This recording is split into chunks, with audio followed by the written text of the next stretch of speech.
की तुम्ही सगळेजण एका उपक्रमामध्ये आपण भाग घेत आहोत आणि माझं सगळ्यांचं तुम्हाला एकच प्रॉमिस आहे की हा 18 आठवड्याचा, ज्याचा आज आपला तिसरा आठवडा आहे आज, या 18 आठवड्यामध्ये प्रत्येक फॅमिलीमध्ये, प्रत्येक कुटुंबामध्ये आणि त्यांच्या आप्त स्वकीयांमध्ये अ, एक वातावरण बदल व्हावा, त्यांच्या आयुष्यामध्ये एक बदल बरोबर. घडावा आणि प्रत्येकाचं आयुष्य हे त्यापेक्षा एका वरच्या लेव्हलला जावं. त्यांच्या लाईफमध्ये जे त्यांना या 18 आठवड्यामध्ये जे अचीव्ह करायचंय त्याला गती मिळावी. हा एकमेव उद्देश या प्रोग्रामचा आहे. मी माझी ओळख करून देतो. माझं नाव अतुल ठाकूर. आज जे पहिल्यांदा येत आहेत त्यांच्यासाठी. मी मूळचा औरंगाबादचा आहे. औरंगाबादला मी माझ्या आई-वडिलांसोबत राहतो. माझे आई-वडील, माझ्या 2 मुली आणि बायको. हा माझा परिवार आहे. मागच्या 18 वर्षापासून मी ट्रेनिंग अँड डेव्हलपमेंट या फील्डमध्ये आहे आणि हा माझा छंद आहे, आवड आहे. त्यानंतर माझा व्यवसाय पण आहे. ENG innovative education private limited ह्या कंपनीचा मी डायरेक्टर आहे, ज्यांचं कामच लोकांना सुखी समृद्ध बनवणे आणि भारताला उद्योजकतेची राजधानी बनवण्यासाठी या देशाला उद्योजक घडवून देणे हे आमचं कर्तव्य आम्ही समजतो आणि हेच आमचं ध्येय पण आहे.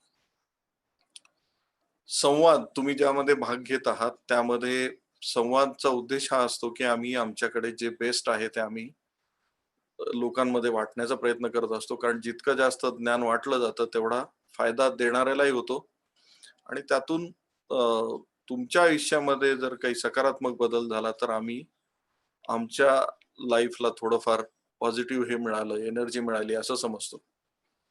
त्यामुळे तुम्ही इथे जे आज एवढ्या मोठ्या संख्येने आलेले आहात, त्यामुळे खरं म्हणजे हा उपक्रम तुमच्या इथे असल्यामुळे सक्सेसफुल होतोय, त्याबद्दल सगळ्यांचे आभार.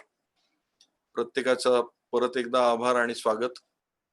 काही जण मागच्या दोन्ही वेळेस असतील, त्यांचे विशेष आभार की त्यांनी हे दोन्ही वेळेस येऊन हा उपक्रम सक्सेसफुल केला आणि आज ज्या पहिल्यांदा आले आहेत त्यांचं स्वागत. जे आज पहिल्यांदा जॉईन झालेले आहेत आणि त्यांना ज्यांनी कोणी मेल पाठवला असेल, फॉरवर्ड केला असेल, त्यांना यामध्ये भाग घ्यायला सांगितलं असेल, त्या प्रत्येकाचा आभार. आज आपण मागच्या 2 याच्यानंतर पुढे जाऊया. माझा प्रयत्न हाच आहे की आपण भगवद्गीता ही प्रत्येकाने कुठल्या ना कुठल्या स्वरूपात ऐकलेली असतेच. पण माझ्या या उपक्रमामध्ये मी हा प्रयत्न करतोय की याला आपल्या डे टू डे लाईफला कसं जोडलं जाईल. आपल्या दररोजच्या आयुष्याचा आणि याचा संदर्भ कसा लावता येईल आणि याचा बेस्ट ऑफ द बेस्ट वापर करून आपलं आत्ताचं आयुष्य अधिक चांगलं, सुंदर आणि उज्ज्वल कसं बनवता येईल, हा याचा उद्देश आहे. त्यामुळे याच्यामध्ये थोडंसं कनेक्शन आपल्या प्रत्येक दररोजच्या घटनेशी, दररोजच्या वागण्याशी, दररोजच्या आपल्या आचरणाशी लावण्याचा मी प्रयत्न करत असतो आणि तोच खऱ्या अर्थाने आपल्याला आजच्या जगामध्ये आपण याचा खऱ्या अर्थाने बेस्ट वापर करू शकतो. जे आपल्याकडे खऱ्या अर्थाने धरोहर आहे, जे आपल्याकडे संपत्ती आहे, आपल्याकडे जी पूर्वजांनी आपल्या निर्माण केलेली कित्येक हजारो वर्षापासूनची जी साधन सामुग्री आहे त्याचा वापर व्हावा.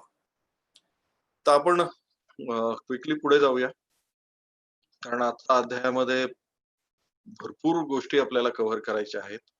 आज आपण भरपूर काही बघणार आहोत आणि माझं तुम्हाला सगळ्यांना एक रिक्वेस्ट आहे की मी अगदी पुरेपूर प्रयत्न करेल हा 9 वाजेपर्यंत संपवण्याचा. पण असं होऊ शकतं की हे 9च्या नंतर पण चालू शकेल.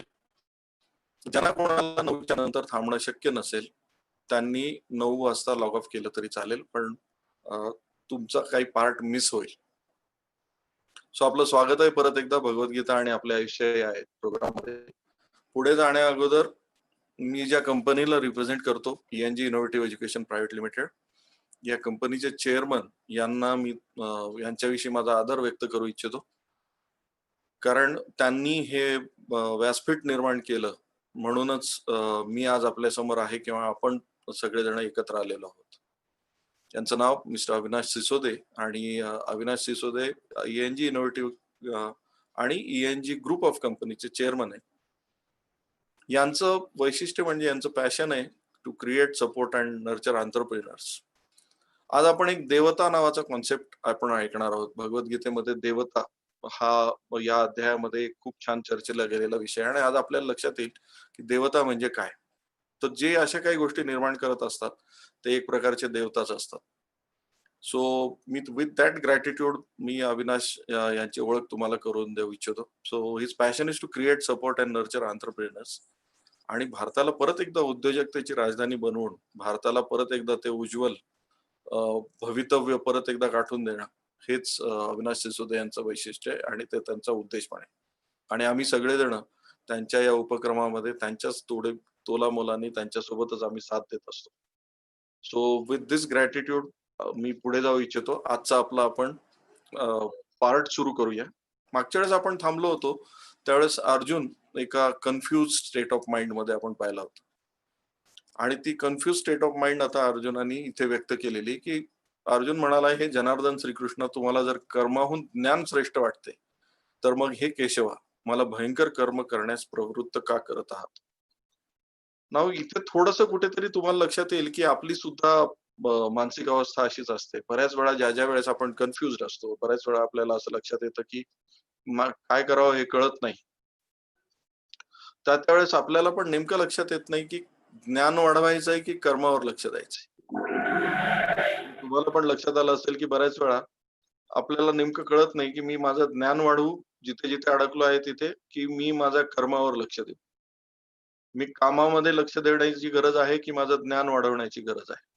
आणि ही इंटरेस्टिंग स्टेज आहे या सगळ्या पार्ट मधली की मला माझं जर समजा कर्माहून जर ज्ञान श्रेष्ठ वाटत आहे तर मग मला हे कर्म करण्यासाठी कशाला प्रवृत्त करत आहे. एक सिंपल प्रश्न विचारलेला आणि ही आपल्या प्रत्येकाची स्टेट ऑफ माइंड इथे आपल्याला समजून घेणं आवश्यक आहे. माणसाला ज्ञान आणि कर्म यामध्ये नेहमी द्वंद्व आहे. आपल्याला नेहमी कळत नसतं की नेमकं मी ज्ञान वाढवायला हवं की माझ्या कामावर फोकस करायला हवं. कारण जिथे आपण काम करायला जातो आणि रिझल्ट मिळत नाही तिथे असं वाटतं की अरे माझं ज्ञान कमी पडतंय. आणि ज्ञानामध्ये भरपूर अडकलेली माणसं असतात, त्यांना असं वाटतं की अरे मी ज्ञान तर मिळवलंय पण कामच नाही करत आहे, कर्म नाही करत आहे, त्याच्याशी कन्सिस्टंटली माझं काम होत नाही. आणि हा आपला नेहमीचा असलेला एक संभ्रम आहे. यालाच तर आपण असं म्हणतो मोहित होणे. आपण प्रत्येक जण जर पाहिलं तर जे श्रीकृष्णाने याला जी या स्टेजला वर्णन केलेलं आहे ते आपल्या प्रत्येकाची स्टेज कुठे ना कुठेतरी असते, की आपण मोहित झालेलो असतो की ज्ञान वाढवायची गरज आहे आता, की मला माझा कामावर लक्ष देण्याची गरज आहे. नेमकं मी काम काम फोकस करून माझा रिझल्ट होणार आहे की मला माझं ज्ञान होणार आहे. हा संभ्रम सतत चालू असतो. आता पण बघा, तुम्हाला जिथे जिथे तुम्हाला रिझल्ट मिळत नसतील, भरपूर काम करून झालं असेल तर तुम्हाला हा संभ्रम असेल की अरे माझं ज्ञान तर कमी पडत नाही. आणि जिथे तुम्हाला असं वाटत असेल की अरे आपलं भरपूर ज्ञान झालेलं आहे पण रिझल्ट मिळत नसेल, तर तिथे नेमकं कर्म कुठलं कमी पडतंय, काम कुठलं कमी पडतंय हा कन्फ्युजन असणार आहे. आणि यालाच तर मोहित होणं असं नाव दिलेलं आहे पुढच्या श्लोकामध्ये. आणि हा पूर्ण आता अध्याय कुठे वळत चाललेला आहे, आता ही चर्चा कुठे चाललेली आहे, तर निष्काम काम करणं हे योगनिष्ठेने शक्य आहे आणि सिद्धी ही ज्ञानाद्वारे प्राप्त होणार आहे. आपण पुढे याच्यावर जाणार आहोत. हा पूर्ण आता प्रवास तिकडे चाललेला आहे. म्हणून अर्जुनाचं जे पुढे जे वाक्य आहे की तुम्ही मिश्रितच्या भाषणाने माझ्या बुद्धीला जणू मोहित करत आहात, म्हणून अशी एकच गोष्ट निश्चित करून मला सांगा की ज्यामुळे माझे कल्याण होईल. इथे गंमत बघा की मिश्रितच्या भाषणाने अर्जुन जरी श्रीकृष्णाला असं म्हणत असेल की मिश्रितच्या भाषणाने मला मोहित करत आहात, तर इनफॅक्ट हीच आपल्या प्रत्येकाची संभ्रमावस्था असते. आपल्याला असं वाटतं की आपला बाहेर जे आहे त्याच्यामुळे आपण संभ्रमावस्थेत पोहोचलेलो आहोत. इनफॅक्ट आपण जे संभ्रमावस्थेत पोहोचलेलो असतो ते आपल्या आकलन शक्तीमुळे पोहोचलेलो असतो. हा प्रश्न बाह्य स्वरूपाचा नाहीये, बाहेर काय घडतंय त्याच्यामुळे नाहीये, तर आपल्याला त्याविषयी जे आकलन होतो त्याचा प्रॉब्लेम आहे. पण इथे जसा अर्जुनाला हा प्रश्न आहे की तुम्ही संभ्रमावस्थेत टाकत आहात, तुम्ही मोहित करत आहात, मला तर काही प्रॉब्लेम नाहीये, मला तर नीट कळत, मी तर कन्फ्युज्ड आहे. आणि ही आपली पण स्टेट ऑफ माइंड असते. इथे आपण पण बऱ्याच वेळा याच स्टेट मध्ये असतो. आता इथे खऱ्या अर्थाने आपल्याला ज्ञानयोग आणि कर्मयोग हे समजून घेणं आवश्यक आहे. तुम्हाला जर प्रत्येक ठिकाणी मुक्ती हवी असेल ना, इथे मुक्ती म्हणजे जो पाहिजे तो रिझल्ट आपण थोडासा आपल्या लाईफ मध्ये बघूया की आपल्याला जर रिझल्ट पाहिजे असेल तर दोन प्रकारे मिळवता येतील. एक तर आपलं ज्ञानाद्वारे योग करायचा किंवा कर्माने योग करायचा. ह्या दोन्हीनीही मिळते ती मुक्तीच आहे. पण आपला मार्ग कुठला आहे, आपल्याला काय शक्य आहे, आपल्याला कुठल्या याच्यामध्ये पुरुषार्थ आहे हे समजून घेणं आवश्यक आहे.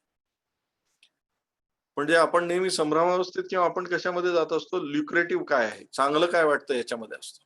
या दोन्हीमध्ये मला काय चांगलं वाटतं. तिथे न अडकता दोन्हीकडून मुक्ती मिळणार आहे, मार्ग वेगवेगळे असले तरी दोन्हीकडून ध्येयप्राप्ती होणार आहे हे फिक्स आहे. तिथे तो प्रश्न नाहीये. पण इथे खऱ्या अर्थाने अर्जुनाला श्रीकृष्णाचं मार्गदर्शन कुठे सेपरेट करतं हे समजून घेण्याची गरज आहे. श्रीकृष्णाने अर्जुनाला इथे पुढे असं सांगितलेलं आहे, की तुला योग्याप्रमाणे बोलण्याची गरज नाही. तुला योग्याप्रमाणे चर्चा करण्याची गरज नाही. तुला या क्षणी तुझं कर्मावर लक्ष देणं आवश्यक आहे. मी तुम्हाला पहिल्या अध्यायाच्या वेळी चर्चा करत असताना सांगितलं होतं, की माणूस ज्यावेळेस रिझल्ट प्रोड्यूस करत नसतो, ज्यावेळेस संभ्रमावस्थेत असतो, त्यावेळेस तो ज्ञानी माणसासारखा बोलायचा प्रयत्न करत असतो. त्याला असं वाटतं, की मी ज्यावेळेस ज्ञान जर व्यक्त केलं, तर माझे रिझल्ट्स जे प्रोड्यूस होत नाहीयेत, त्याला मी कव्हर अप करू शकेल. त्याच्यावर मी पडदा टाकू शकेल. आपण अशा वेळी ज्ञानी माणसासारख्या गप्पा मारत असतो आणि इथे अर्जुनाला फटकारलं पण आहे श्रीकृष्णाने, की तो अशा वेळी तो ज्ञानासारख्या गप्पा मारणं हे तुझं काम नाही. इथे युद्धाच्या वेळेस तुझं जे काही कर्तव्य आहे ते करणं आवश्यक आहे आणि इथे तुम्ही जर बघाल तर आपल्या सुद्धा बऱ्याचशा अवस्था अशाच असतात, की ज्यावेळेस जे करायचं आहे, त्यावेळेस ते सोडून जर आपण ज्ञानासारख्या गप्पा मारत असू, तर आपण आपलं कर्म कंप्लीट करत नाही आहोत. आपल्याला जे अपेक्षित आहे ते करत नाही आहोत. इनफॅक्ट इथे हे सगळं जे चाललं आहे, ते सगळं मला इथून बाहेर काढ. मला इथून ह्या कामात मला इ अपयश किंवा मला यामध्ये दोष लागण्याची शक्यता आहे. म्हणून मला इथून बाहेर पडण्याचा मार्ग दे. हा सगळा प्रकार चाललेला आहे. म्हणजे इथे थोडक्यात या रणांगणावरून मला बाहेर कसं पडता येईल, मला इथून या क्षेत्रातून बाहेर कसं पडता येईल याच्यावर सगळं चाललेलं आहे. पण इथे अजून एक गोष्ट लक्षात घ्या. सुरुवातीला संभ्रमावस्थेमध्ये मी आहे असं ज्यावेळेस अर्जुनानी सांगितलं, त्यावेळेस त्याला त्याला श्रीकृष्णाला हे सांगायचं होतं, की तू आत्तापर्यंत मला जे काही सांगितलं आहे, त्यामुळे उलटं मी संभ्रमावस्थेत पडलेला आहे. तिथे कुठेही श्रीकृष्णाने त्याला तू चूक आहे किंवा बरोबर आहे याला ऍड्रेस केलेलं नाहीये. त्याच्यावर कुठेही चर्चा केलेली नाहीये. त्याला कुठेही तू बरोबर किंवा मी बरोबर जस्टिफिकेशन दिलेले नाहीये. त्याच्या पलीकडचं ज्ञान आणि त्याच्या पलीकडचं जिथे तो अडकला आहे याच्यामध्ये फक्त मार्गदर्शन केलेले. यातून एक लक्षात घ्या, बऱ्याच ठिकाणी आपण जिथे-जिथे अडकलेलो असतो, तिथे त्या गोष्टीविषयी चर्चा करत बसण्यापेक्षा त्याच्या पलीकडे जे ज्ञान आहे किंवा त्याच्या पलीकडे जे माहिती करून घेणं आहे, त्याच्याकडे जर लक्ष दिलं, तर आपण त्या सिच्युएशन मधून बाहेर पडतो.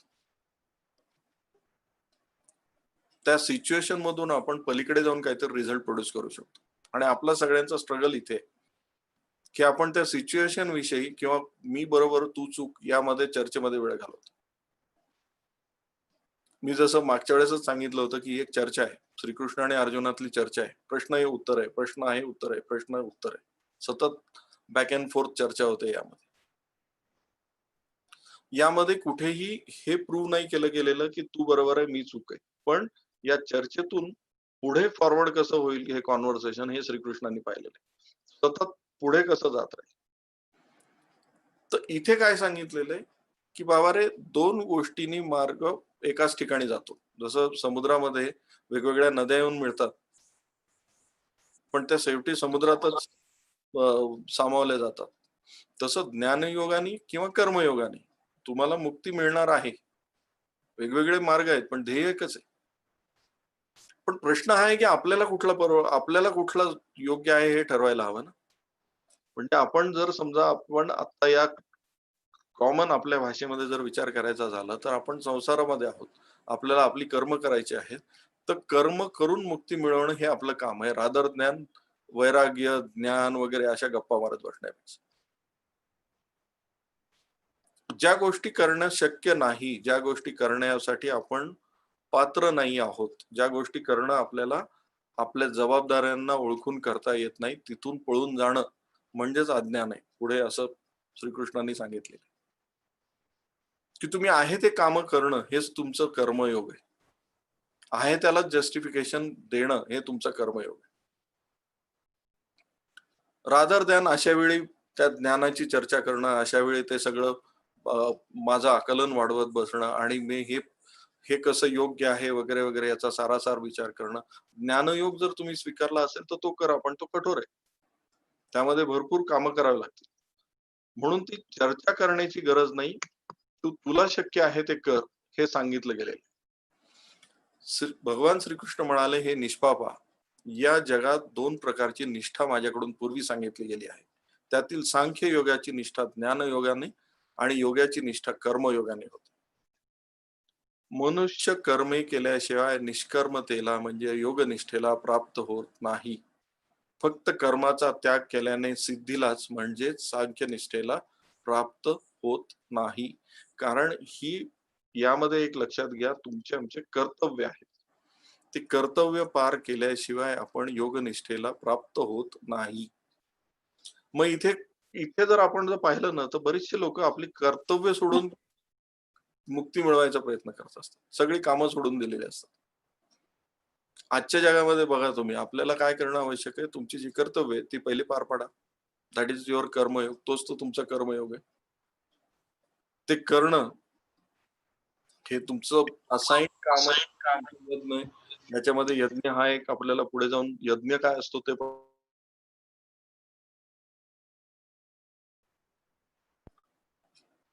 ते सोडून उगाच इतर गोष्टीची निरर्थक चर्चा करणं, ज्यानी आपल्याला जे पाहिजे त्याची प्राप्ती होणार नाही, हे लक्षात घेणं आवश्यक. निसंशयपणे कोणीही मनुष्य कोणत्याही वेळी क्षणभर सुद्धा काम न करता राहत नाही.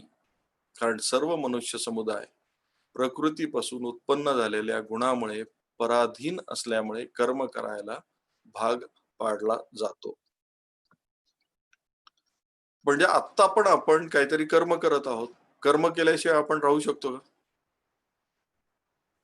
कुठल्याच क्षणी नाही राहू शकत. कारण आपण बऱ्याचशा गोष्टीवर अवलंबून आहोत.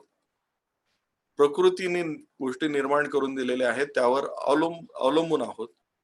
नाव इथे एक लक्षात घ्या, अगदी सुरुवातीचा जर पार्ट पाहिला आपण, जर तुम्ही ऋग्वेद यजुर्वेद याच्यामध्ये जर थोडस अभ्यासात त्यामध्ये जाल तर तुम्हाला लक्षात येईल की सुरुवातीला जे पूर्ण विश्व बनलंय त्यामध्ये 2 पार्ट त्याच्यावर मी ओके केलं. नीट समजून घेणं आवश्यक आहे. ते 2 इंटरनेट म्हणताय. ओके. सो हे जे आहे त्याला असं म्हणू की एक मायाचा पार्ट आहे, ज्याच्यापासून सत्वगुण, रजोगुण, तामसिक गुण हे निर्माण झालेले. आणि दुसरा पुरुष पार्ट आहे. पुरुष म्हणजे काय, ज्याला आपण असं म्हणतो की जो आहे ऑब्झर्वर. एक मिनिट. सो पुरुष हा जो पार्ट आहे, हा जो आहे ज्याला आत्मा म्हणू, ज्याला आपण पारलौकिक पार्ट म्हणू, त्याला पुरुष हा पार्टचं नाव द्यायचं, कॉमन भाषेत नाव द्यायचं. तुमच्या मागे आवाज असेल ना तर कृपा करून काळजी घ्या की तुमच्यामुळे डिस्टर्ब होणार नाही. B18403B1 तुमच्या मागे आवाज आहे आणि तुमचा वारंवार अनम्यूट होतोय. राईट. सो त्यामध्ये पण आपण डिटेलमध्ये जाऊया. कारण प्रकृतीवर आपण अवलंबून असल्यामुळे सतत आपल्याला काम केल्याशिवाय राहता येत नाही. आणि प्रकृतीमुळे उत्पन्न झालेल्या गुणामुळे आपण पराधीन आहोत. पराधीन म्हणजे काय, अवलंबून आहोत. पराधीन इज नॉट बॅड. त्यामुळे आपल्याला कर्म करणं आवश्यक आहे. मग इथे आपला धर्म नीट लक्षात घेणं आवश्यक आहे. इथे प्रत्येकाला एक आपला धर्म वाटून दिलेला आहे. फॉर एक्झाम्पल जर असं म्हणाला आपण की विद्यार्थ्याचा काय धर्म आहे, मन लावून अभ्यास करणे आणि ज्ञान मिळवण्याचा सतत प्रयत्न करणे. शिक्षकाचा काय धर्म आहे, विद्यार्थ्यांना विविध प्रकारे ज्ञान देणे आणि त्याच्यावर उत्तम संस्कार करणे, त्यांना देशाचे उत्तम नागरिक करण्यासाठी सतत प्रयत्न करणे. गृहस्थाचा धर्म काय किंवा कर्म काय, तर आपली मुले, पत्नी, आप्तेष्ट, अवलंबून असणारी इतर माणसे यांची सर्व प्रकारे काळजी घेणे, कुटुंबाचा उदरनिर्वाह योग्य चालवणे, समाजामधील गरीब व गरजू माणसांना यथाशक्ती मदत करणे. सैनिकाचा धर्म काय, देशाचे परकीय आणि स्वकीय शत्रूंपासून रक्षण करणे आणि प्रसंगी प्राण देण्यासाठी सदैव तयार असणे हा आहे. राज्यकर्त्याचा धर्म उत्तम राज्य चालवणे, गुन्हेगारांना कोणत्याही प्रकारे संरक्षण न देता कठोर शासन करून समाजामधले स्वास्थ्य, स्थैर्य आणि सौहार्द सांभाळणे, सर्वांना न्यायाने वागून सर्व समाजाचा आणि राष्ट्राचा उत्कर्ष घडवून आणणे हा आहे. नागरिकाचा धर्म सर्व प्रकारच्या कायद्याचे प्रामाणिकपणे पालन करणे, सचोटीने वागणे, फसवाफसवी न करणे, तसे करणाऱ्याला विरोध करणे, सर्व प्रकारचे कर वेळोवेळी भरून राष्ट्राच्या उभारणीला हात लावणे, हातभार लावणे. शेतकऱ्याचा धर्म शेतकी उत्पादनात वाढ करणे, सतत प्रयत्न करणे, त्याबरोबर शेती उत्पादनाचा दर्जा उत्तम राहील याची काळजी घेणे. आणि कामगाराचा धर्म देशाच्या औद्योगिक उत्पादनामध्ये वाढ करणे. सो प्रत्येकाला काही ना काहीतरी कर्म फिक्स आहे ना, त्याचा धर्म फिक्स आहे. एकदा आपला कर्तव्य धर्म ठरला म्हणजे त्याचे कसोशीने पालन करणे ही आपली जबाबदारी आहे. कोणत्याही कर्तव्य धर्माच्या पालनामध्ये काही ना काही अडचण असतातच. उलट अनेक वेळा ते फार कठीण असते, तरीही त्याचे पालन करणे योग्य व हितकारक असते. स्वधर्माचरण कठीण आहे, जमत नाही म्हणून किंवा अन्य कोणत्याही कारणाने ते नाकारणे आणि जे अपेक्षित नाही ते करणे म्हणजे परधर्माचे पालन करणे आहे. असे करणे म्हणजे पाप. त्यामुळे माणसाची अपकीर्ती होते. म्हणून परधर्माचे पालन करणे कोणासाठीही कधीही योग्य ठरणार नाही, हितकारक ठरणार नाही. उलट स्वधर्माचे आचरण करीत असताना मरण आले तरी ते कल्याणकारक असते. काही भाग मी अष्टावक्र गीतेमधून घेतलेला आहे, काही भाग गणेश गीतेमधून आहे आज. सो आपण वेगवेगळ्या गीतांचा पण यामध्ये रेफरन्स आणि हे बघणार आहोत. कारण आज आपल्याला बघायचंय की भगवद्गीता ही खरं म्हणजे बाकी सगळ्या गीतेमधून सुद्धा भरपूर त्यामधून रेफरन्स घेऊन आपल्याला सोपं करता येईल बऱ्याचशा गोष्टी. तर प्रत्येकाला कर्म असाइंड आहे, प्रत्येकाला दिलेला त्याचा धर्म असाइंड आहे, तो त्यांनी करणे म्हणजे तुम्ही प्रकृतीशी प्रकृतीने जे तुम्हाला काम दिलंय ते करणे. ते सोडून कुठल्याही गोष्टी करणं म्हणजे परधर्म पालन आहे. परधर्म याचा अर्थ आपण इथे कुठलाही हिंदू, मुस्लिम, शीख, ईसाई याविषयी बोलत नाही आहोत. माणूस आणि माणसाचं एक लक्षात घ्या, भगवद्गीता हे एक एक्स्ट्रॉर्डिनरी महाकाव्य असं आहे ज्याच्यामध्ये कुठल्याही धर्मासाठी सांगितलं गेलेलं नाही, ते पूर्ण मानव जातीसाठी आहे. कुठल्याच धर्म किंवा कुठल्याच याच्यासाठी ते बंधनकारक नाहीये, प्रत्येक माणसासाठी आहे. म्हणूनच आज आपलं जर पाहत असाल तर तुम्ही आज आपलं गव्हर्नमेंट पण एक चांगलं काम करतंय आणि आपण ते अप्रिशिएट करायला हवं. पूर्वी आपल्याकडे भारताच्या बाहेरून कोणीही पाहुणा आला तर त्याला आपल्या सेंट्रल मिनिस्ट्री कडे जे पाहुणे यायचे त्यांना ताजमहालची प्रतिकृती दिली जायची. आता मागच्या 6 वर्षामध्ये आपल्याकडे जे काही गेस्ट येतात त्यांना भगवद्गीतेची कॉपी दिली जाते. आणि मागच्या 6 वर्षात साधारणतः 76 राष्ट्रप्रमुखांनी वेगवेगळ्या हेड्सनी आपल्याकडे भेट दिलेली आहे. म्हणजे किमान 76 लोकांकडे भगवद्गीता ही पोहोचलेली आहे. सो हे एक फार मोठं काम आहे. हे जे सगळ्यांसाठी उपयुक्त असलेलं आहे ते त्यांच्यापर्यंत पोहोचवणं ही सुद्धा एक खूप मोठी गोष्ट आहे. जो मूर्ख मनुष्य सर्व इंद्रिय बळेच वरवर आवरून मनाने त्या इंद्रियाच्या विषयाचे चिंतन करीत राहतो तो मिथ्याचारी किंवा दांभिक. आता इथे दांभिक किंवा मिथ्याचारीचं वर्णन केले की मला कशाची लालसा नाहीये, मला पैसे नको, मला हे नको, मला ते नको असं म्हणायचं पण आतून त्याच्याविषयी चिंतन करत राहायचं, तो दांभिक आहे. म्हणजे इथे अर्जुनाची स्टेट शिफ्ट करण्याकरता श्रीकृष्णांनी काय सांगितलंय, तुला आतून तर राज्याची लालसा आहे, करण्यासाठी तू आलायस त्यासाठी इथे, पण इथे येऊन ह्या सगळ्या बाकीच्या बाहेरून तू गप्पा मारतोयस की मला युद्धामध्ये इंटरेस्ट नाहीये, मला यामध्ये मलाच माझे मामा काका मारले, याचा मला त्रास होतोय. हे सगळे लक्षणं मिथ्याचारी आहेत. हे मिथ्याचारी आहे. म्हणजे आपल्याला एखादी गोष्ट आवडते, पदार्थ आवडतोय हे मला बाहेरून सांगायचं की नाही मला भूक नाहीये, मला खायचं नाहीये, पण आतून मनात इच्छा होते की यार थोडंसं खाऊन बघायला हरकत नाही. मिथ्याचारी आणि दांभिक आहेत. दॅट इज मिथ्याचारी आणि दांभिक. अर्जुनाची स्टेट काय इथे की मला राज्य तर पाहिजे, सगळ्या त्या गोष्टी मिळाल्या तर पाहिजे, म्हणून तर इथपर्यंत आले.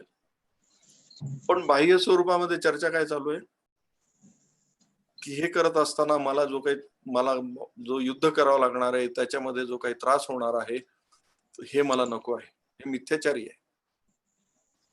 जर एखाद्या गोष्टीसाठी तुम्हाला ज्या ज्या गोष्टी करणं आवश्यक आहे ते करण्याची तयारी दाखवणे, म्हणजे रिझल्ट चे परिणाम जे आहेत ते मला नको आहेत, फक्त मला पाहिजे ते हवं आहे. हे आपलं पण बऱ्याच ठिकाणी अर्जुन झालेलं असतं. इथे तुम्ही जर अर्जुनाच्या ठिकाणी स्वतःला ठेवाल तर तुम्हाला लक्षात येईल की आपण बऱ्याच ठिकाणी या स्टेट ऑफ माइंड मध्ये असतो. आपल्याला रिझल्ट पाहिजे असतो, पण त्यामध्ये होणारा त्रास नको असतो. त्यामध्ये किंवा बाह्य स्वरूपामध्ये आपण असं म्हणत असतो, अरे हे तर मला नकोय, माझी काही इच्छा वगैरे नाहीये, हे नाही मिळालं तरी चालेल. पण इंटरनली मनातून आपली इच्छा असते, हे मिळालं तर बरं होईल, हे झालं तर बरं होईल. दॅट इज मिथ्याचार किंवा दॅट इज दांभिकपणा.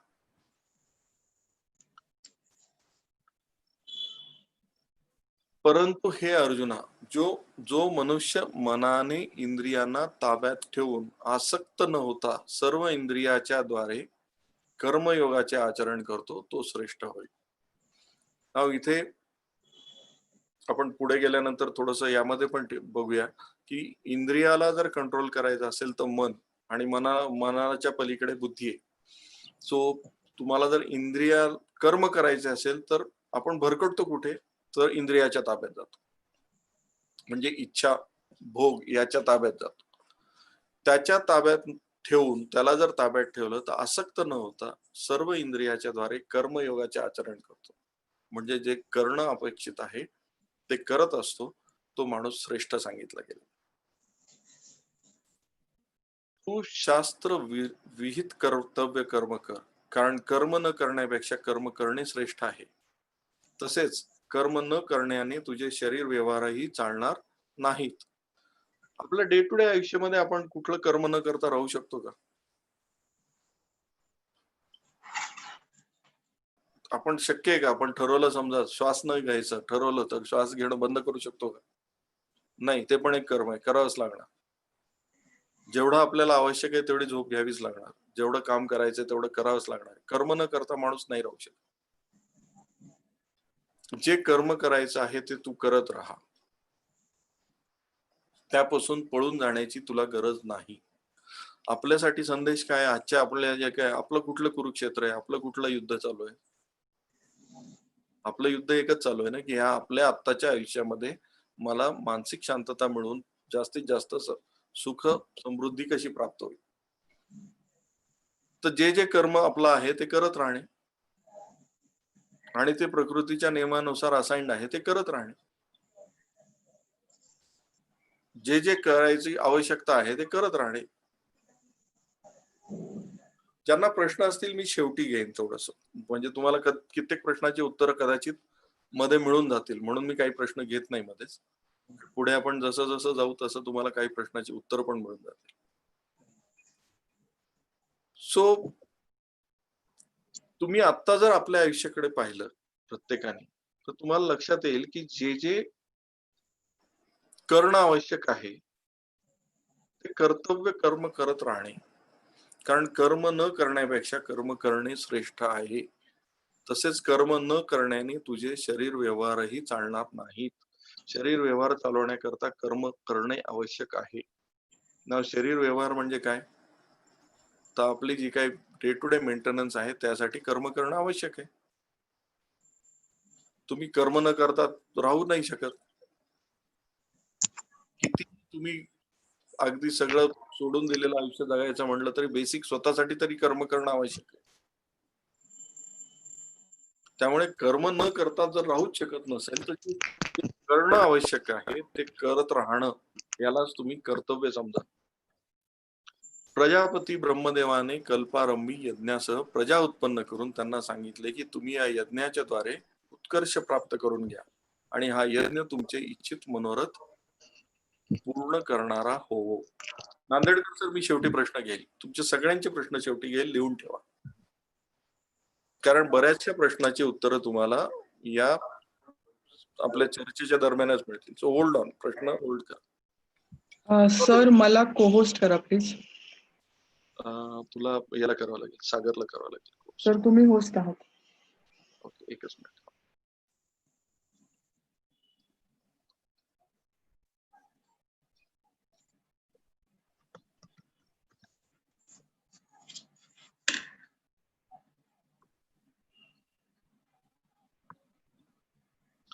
ठीक आहे, थँक्यू रेश्मा.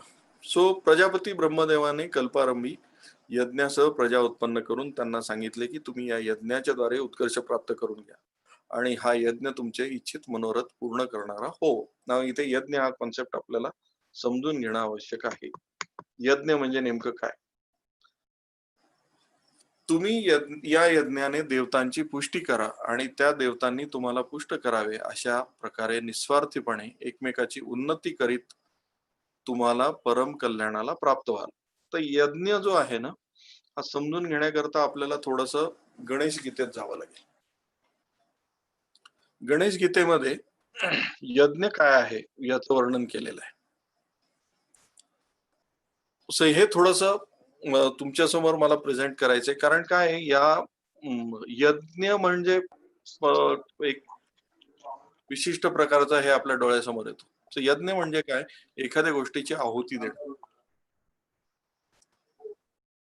आणि त्यामध्ये अग्नीमध्ये आहुती देणं, पण अग्नी सुद्धा वेगवेगळ्या प्रकारचं आहे. याचं गणेश गीतेमध्ये वर्णन केलं गेले. सो गणेश गीतेमधून आपण यज्ञ काय असतं हे समजून घेऊया. म्हणजे मग आपल्याला लक्षात येईल की आपल्याला कुठलं यज्ञ करायचं, आपल्याला कुठल्या प्रकारचे यज्ञ करण्याची आवश्यकता आहे. गणेश गीता ही गणपती आणि गणेश आणि वरेण्य राजा या दोघांमधला संवाद आहे. वरेण्य राजांनी प्रश्न विचारलेले आहेत आणि गणेशांनी उत्तर दिलेली. सो यामधला जर पार्ट असेल, बराचसा पार्ट हा सांख्य योगामध्ये आणि कर्मयोगामधल्या बऱ्याचशा श्लोकांमधली उत्तरं तुम्हाला त्यामध्ये सापडतील जर गणेश गीतेमध्ये तुम्ही जाऊन जर याचा शोध घ्याल. तिथे यज्ञाविषयी काय सांगितलंय, तर कोणतं ज्ञान यज्ञ हा हिंदीमध्ये असल्यामुळे थोडस सुरुवातीला हिंदीमध्ये बघूया आणि आपण याला कन्वर्ट पण करूया. हे पुरुष श्रेष्ठ म्हणजे कोणाला म्हणले? वरेण्य. उस ज्ञान यज्ञ को सत्पुरुषों की सेवा और प्रश्न से प्राप्त करो. तत्व ज्ञान जानने वाले शुश्रूषा से उसको कहेंगे. जो मनुष्य अनेक प्रकार की संगति करता है पर एक साधु की संगति नहीं करता वह संसार में बंधक को प्राप्त है.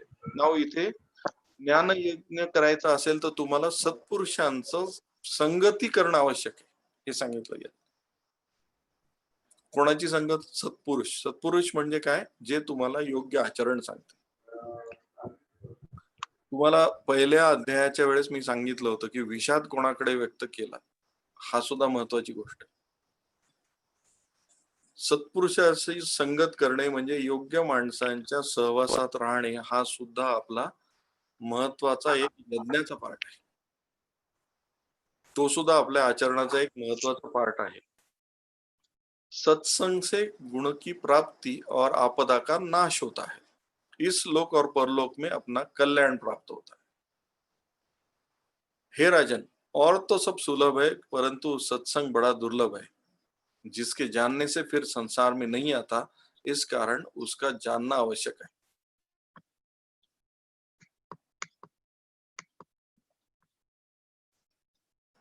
आता ज्याच्याकडे पैसा आहे त्यांनी कसा यज्ञ करावा?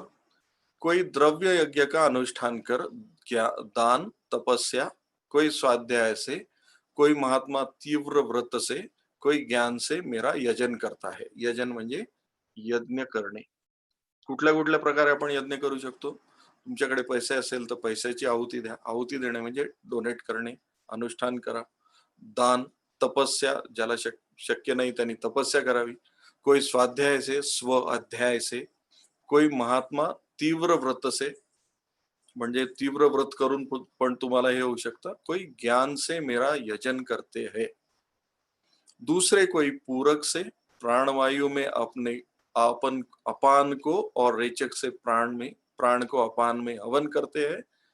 और इथे योगाचा योगाभ्यास सांगितलेला है. और कुंभक के अनुष्ठान से प्राणापन की गति को रोककर प्राणायाम पारायण होते हैं.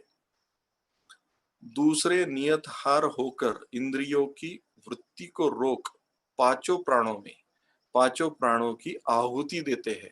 इस प्रकार अनेक प्रकार के यज्ञ कर यज्ञ द्वारा पापों का नाश करते हैं। हे समजून घ्या, हे वेगवेगळे यज्ञाचे प्रकार सांगितले गेलेले आहेत. यज्ञाचा बेसिकली कॉन्सेप्ट काय आहे तर आहुती देणे. तुम्हाला ज्या गोष्टीची आहुती दिल्याने तुम्ही मुक्त व्हाल त्यातून, ही आहुती देणं आवश्यक आहे. आणि आपल्याला आपला उद्देश काय आहे त्यानुसार यज्ञ करा. गणेश गीता जर तुम्ही वाचाल तर सांगितलेलं आहे की तुम्हाला काय पाहिजे त्यावर हे करा ना. तुम्हाला शक्य नसेल जप तप अनुष्ठान करणं, तो यज्ञ करणं नसेल तर नका करू. द्रव्याची आहुती देऊन करा. वेगवेगळ्या प्रकाराने तुम्ही यज्ञ करू शकता आणि हे मार्ग स्वीकारू शकता. ती आपलं शास्त्र एवढं पॉवरफुल आहे कि त्यामध्ये प्रत्येकासाठी व्यवस्था है। कोई योगी देवजन को यज्ञ कहते हैं, दूसरे ब्रह्मरूप अग्नि में यज्ञ रूप उपाय से यज्ञ करने को यज्ञ मानते हैं। हे राजन, कोई योगी संयम रूप अग्नि में श्रोतादि इंद्रियों को हवन करते हैं, कोई इंद्रिय रूपी अग्नि में शब्दादिकों की आहुति देते हैं, और कोई ज्ञान में जलती हुई आत्म संयम रूपी योगाग्नि में संपूर्ण इंद्रिय कर्म और प्राणों का हवन करते हैं, अर्थात इनकी क्रिया आत्मा में लय कर देते हैं। तुम्ही तुम्हाला ज्या मार्गाने तुम्हाला यज्ञ करायचा आहे तो करा। योगी देवाची पूजा अर्चना करून यज्ञ करतात। ब्रह्मरूप अग्नि में यज्ञ रूप उपाय से यज्ञ करणे को यज्ञ मानते, म्हणजे होम हवन करणं ते सुद्धा मार्ग आहे। संयम रूप अग्नीमध्ये कोणी त्याचे पूर्ण इंद्रियाचे सगळे भोग म्हणजे सगळ्यापासून स्वतःला वेगळं ठेवणे आणि त्याला आहुती देऊन काही जण तो प्रकारे यज्ञ करतात।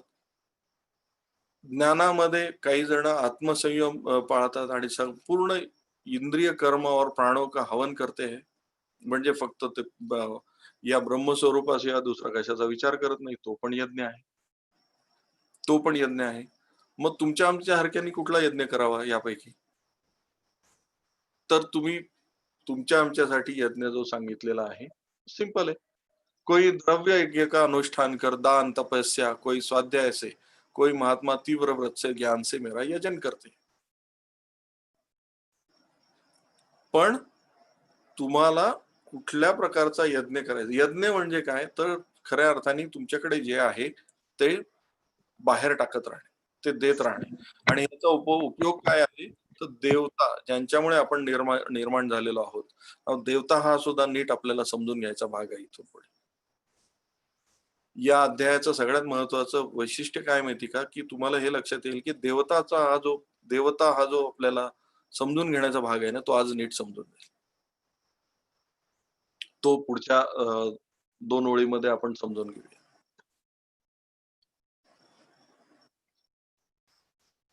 संपूर्ण विश्व से मुक्त ज्ञानवान भी यदि यज्ञ के निमित्त कर्म करे तो वह कर्म उससे बाधक नहीं होते, लीन हो जाते हैं। अग्नि, होम का द्रव्य, हवन करने हारे और जो आहुति मुझे अर्पण की जाती वह सब ब्रह्म रूप है। इस ब्रह्म स्वरूप को देखकर जो हवन करता है और जो ब्रह्म के ही अर्पण करता है वह ब्रह्मरूप कर्म की समाधि से ब्रह्म ही को प्राप्त होता है। नाव याच्यामध्ये आपलं क्रिएशन ऑफ द हे आहे की आपण सगळेजण कुठून आलेलो आहोत तर ब्रह्माकडून आलेलो आहोत। त्याला हे सगळे प्रकारची आहुती देणं म्हणजे त्याच्यापर्यंत आपलं हवन करून पोहोचवणं आहे आणि त्यातून आपल्याला प्रकृतीशी आपलं तादात्म्य साधणं हे सांगितलं गेलेलं आहे। अनफॉर्च्युनेटली झालंय काय माहिती का की यज्ञाविषयी खूप मिसकन्सेप्शन्स पुढे आले गेले। म्हणजे हा मी तुम्हाला अगदी 240 वर्षापूर्वी मागे नेतो की 240 ते 250 वर्षापूर्वी मॅकॉले नावाच्या एका माणसाला, लॉर्ड मॅकॉले नावाच्या एका माणसाला प्रश्न विचारला गेला होता की भारत हा एक समृद्ध राष्ट्र आहे आणि भारतावर जर राज्य करायचं असेल, इथे लोक श्रीमंत पण आहेत आणि आनंदी पण आहेत, शतकानुशतक यांच्यावर आक्रमण झाली तरी आनंदी आणि ही माणसं समृद्ध पण आहेत, याचं कारण काय? तर या लॉर्ड मॅकॉलेनी सांगितलं होतं, याला 2 कारण आहेत. यांची एज्युकेशन सिस्टम आणि यांची संस्कृती. या 2 गोष्टीवर जोपर्यंत घाला घातला जाणार नाही, तोपर्यंत भारतावर राज्य करणं शक्य नाही. तुम्हाला जर लक्षात आलं असेल, की मागच्या 240 वर्षामध्ये भारतावर जर सगळ्यात मोठं आक्रमण काय झालं असेल, तर आपली संस्कृती नष्ट करायचा प्रयत्न झालेला. आपण आपल्या संस्कृतीपासून कसे दूर जाऊ यासाठी बरेचसे प्रयत्न आतापर्यंत झालेले आहेत. आणि तो प्रयत्न खऱ्या अर्थाने आपण त्याला मग वेगवेगळ्या मार्गाने सांगितलं गेलं, वेगवेगळ्या मार्गाने शिकवलं गेलं. त्याला थोतांड वगैरे वगैरे या सगळ्या गोष्टी सांगितल्या गेल्या. लोकांनी त्याला वेगवेगळे नावं दिले आणि एक पिढी 2 पिढ्या अशा घडवल्या गेल्या, ज्याच्यामध्ये हे करणं चूक आहे हे सांगितलं गेलं. त्याच्या मागचं शास्त्र समजावून नाही सांगितलं किंवा जी माणसं त्याचे शास्त्र सांगू शकतील अशा लोकांना पुढे येऊ दिलं नाही. त्याचा परिणाम काय झाला, की हे काहीतरी चूक आहे अशी विचार करणारी एक पिढी घडत गेली किंवा असे काही लोक घडत गेले. म्हणून इतकं सगळी समृद्ध ज्ञान असून सुद्धा आपल्याला हे नाही करता आलं, की याचा वापर माझ्या लाईफमध्ये काय? आज जो आपल्याला दिसतोय, भारताचा हॅपीनेस इंडेक्स जो आहे तो अत्यंत कमी आहे, म्हणजे पाकिस्तानच्या नंतर आहे. त्याचं कारण काय आहे, की आपण आपल्या संस्कृतीपासून काही वर्ष डिटॅच झालो होतो आणि आता थँक्स गॉड की आपण परत एकदा आपल्या संस्कृतीकडे वळतोय. परत एकदा आज मला खूप आनंद होतोय, की आज 300 आणि त्यांच्यासोबत बसलेली एवढी सगळी मंडळी याच्यामध्ये भाग घेते. भारतीय माणूस हा अध्यात्माचा वेडा आहे, फक्त त्याला ते पोहोचवलं पाहिजे. आणि हे खूप सोपं आहे. मी हे तुमच्या समोर आणतोय याचा अर्थ मी फार ज्ञानी आहे, मी फार अभ्यास केलेला आहे, मला काही असं फार हे प्राप्त आहे असं काही नाहीये. मी हे का करतो? कारण मी हे वाचतो, बस दॅट्स इट. आणि हे प्रत्येकाला शक्य आहे. इथे बसलेल्या प्रत्येकाला शक्य आहे. फक्त काय आपल्याला बाहेर येणं आवश्यक आहे, की हे माझ्यासाठी नाहीये. हे विशिष्ट प्रकारच्या कपड्यांमध्ये घातलेल्या लोकांसाठीच आहे, विशिष्ट वयांच्या लोकांसाठीच आहे. हे जे शिकवलं गेलं तो प्रॉब्लेम आहे.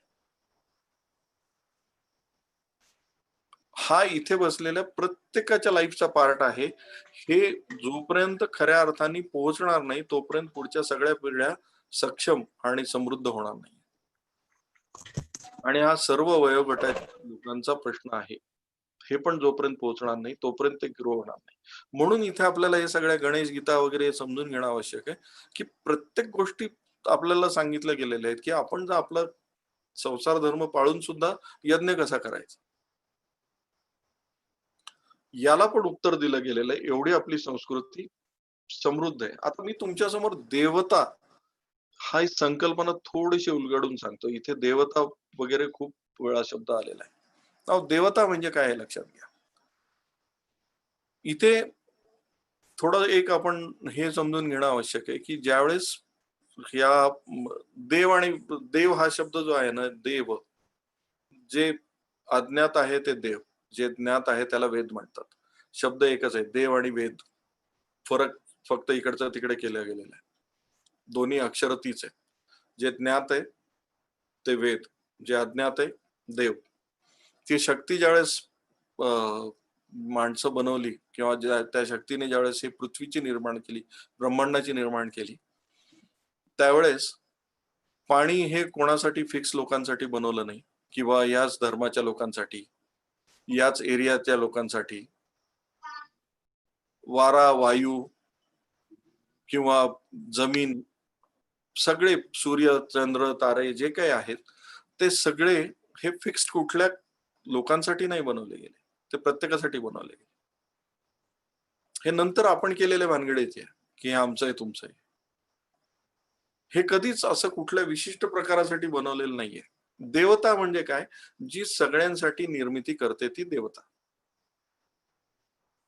जी प्रत्येक अस्तित्वात असलेल्या लोकांच्या समूहासाठी किंवा सृष्टीसाठीच काहीतरी निर्माण करते ती देवता. आता मला एक सांगा, की जे काही शोध लावले आहेत लोकांनी, त्या पण देवता आहेत, कारण त्यांनी असं कुठल्या जाती धर्म एखाद्या विशिष्ट प्रकारच्या लोकांसाठी शोध लावले का? त्यांनी सगळ्या जगासाठी शोध लावलेले. जे आज काही मेडिसिन्स आपण वापरतो, ते मेडिसिन्सचा शोध असा पर्टिक्युलर लोकांसाठी लावला होता का, की याच लोकांसाठी शोध आहे म्हणून? ते पण देवता आहेत ना.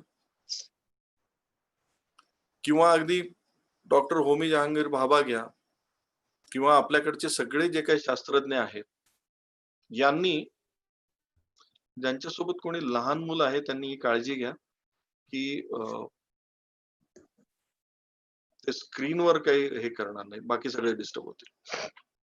किंवा भास्कराचार्यांनी जे शोध लावले, आर्यभट्टांनी जे शोध लावले, अगदी एपीजे अब्दुल कलामांनी जे काही गोष्टी केल्या, त्या काही फक्त विशिष्ट माणसांसाठी केल्या का? त्या सगळ्या मानव जातीसाठी केल्या. त्याचे बेनिफिशियरी कोण आहे? मानवजात. बिल गेट्सनी शोध लावला मायक्रोसॉफ्टचा, ज्याच्यामधून आपण हे विंडोज सिस्टीम ऑपरेट करतोय. त्याच्यामध्ये त्यांनी थोडंच ठरवलं होतं, की हे मला पर्टिक्युलर माणसांसाठीच करायचं. देवता आहेत. देवता हा जर आपण नीट आपल्याला हे समजून घेता आला, तर तुम्हाला लक्षात येईल, की एखादा कुटुंब प्रमुख आयुष्यभर मरमर करतो, काम करतो आणि तो एखादं घर उभा करतो. तो घर उभा करत असताना स्वतःसाठी करतो का फक्त? तो पूर्ण घरातल्या कुटुंबासाठी, परिवारासाठी करत असतो. तो कुटुंबाची देवता आहे.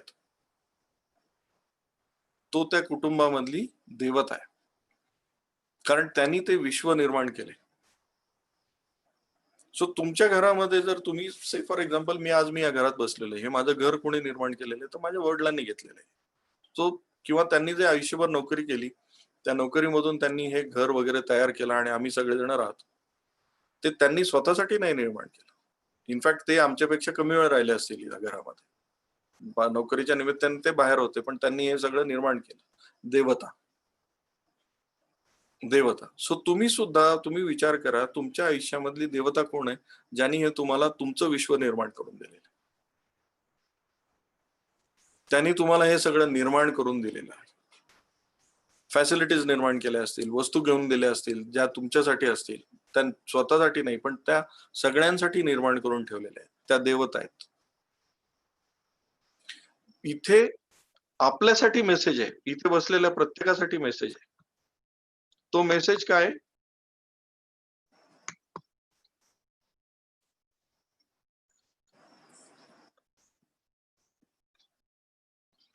यज्ञाने पुष्ट झालेल्या देवता, म्हणजे त्यांनी यज्ञ केलेला आहे, काम केलेलं आहे, बाहेर जाऊन राबलेले आहेत.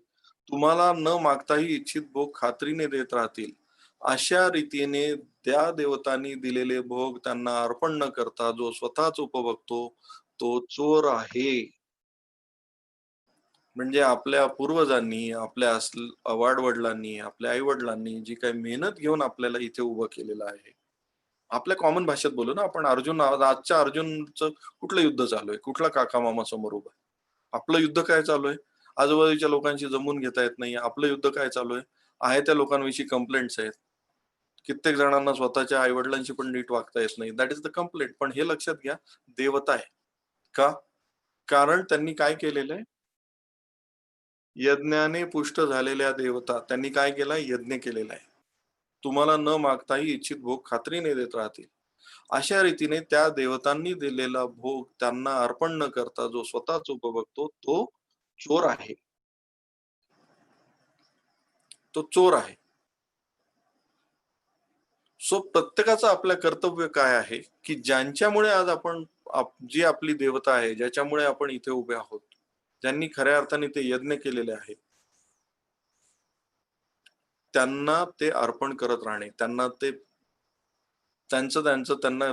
भोग मिळवून देणे. भोग मिळवून देणे म्हणजे यज्ञामध्ये आपल्या आपण कर्माची आहुती देणं. कारण त्यांनी ते कर्म केलेलं आहे, म्हणून आज आपल्याला आहेत आणि ते देवता आहेत, हे लक्षात. So my invitation to all of you, ज्यांचे आज तुम्ही जे लोक त्यांच्या लाईफमध्ये आई वडील आहेत, सोबत आहेत आणि ज्यांनी हे विश्व निर्माण केलंय तुमचं, ते तुमचे देवता आहेत. ते तुमच्या खऱ्या अर्थाने आणि त्यांनी केलेल्या कर्मामुळे, त्यांच्या त्या यज्ञामुळे तुम्हाला आज जे काय मिळालंय ते मिळालंय. त्यांना त्यांचं श्रेय न देणं, त्यांना त्यांच्या ज्या गोष्टीचा मान आहे तो न देणं म्हणजे आपण चोर आहोत, हे सांगितलं गेलं. नाव चोर इज गुड और बॅड या संकल्पनेतून नाहीये. त्याला थोडंसं आत्ताच्या लाईफला कनेक्ट केलं तर लक्षात येईल की आपल्याला ज्यांनी हे विश्व निर्माण केलं, आपलं छोटं विश्व असेल, तुमचं 4 खोल्यांचं विश्व असेल, 8 खोल्यांचं विश्व असेल, ते ज्या देवतेने निर्माण केलं आहे,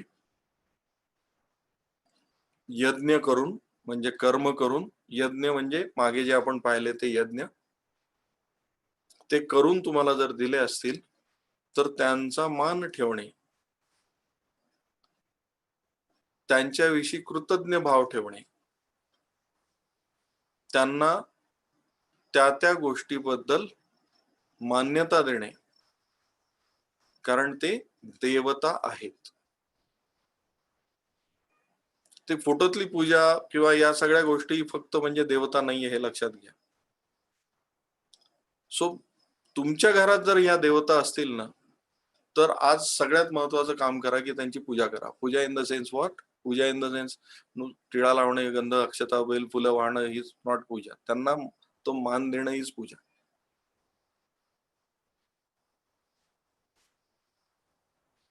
सो ह्या गोष्टी नीट लक्षात घ्या. आपल्याला या भगवद्गीतेतून जे शिकायचं ते आपल्या लाईफशी कनेक्शन शिकायचं. कॉन्सेप्ट म्हणून ऐकायला खूप सोपं आहे की अरे हे यज्ञाने पुष्ट झालेले देवता तुम्हाला न मागताही इच्छित भोग खात्रीने देत राहतील, अशा रीतीने त्या देवताने दिलेला भोग.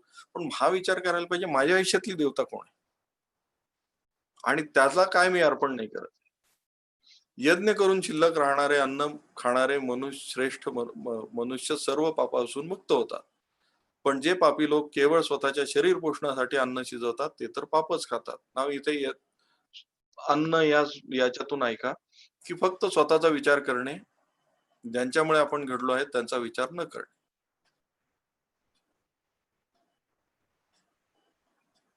आज बऱ्याच याच्यातून मला म्हणजे बऱ्याचशा पार्टिसिपंट्स कडून ऐकायला मिळतं, अरे मुलं शिकली आणि ते परदेशी निघून गेली,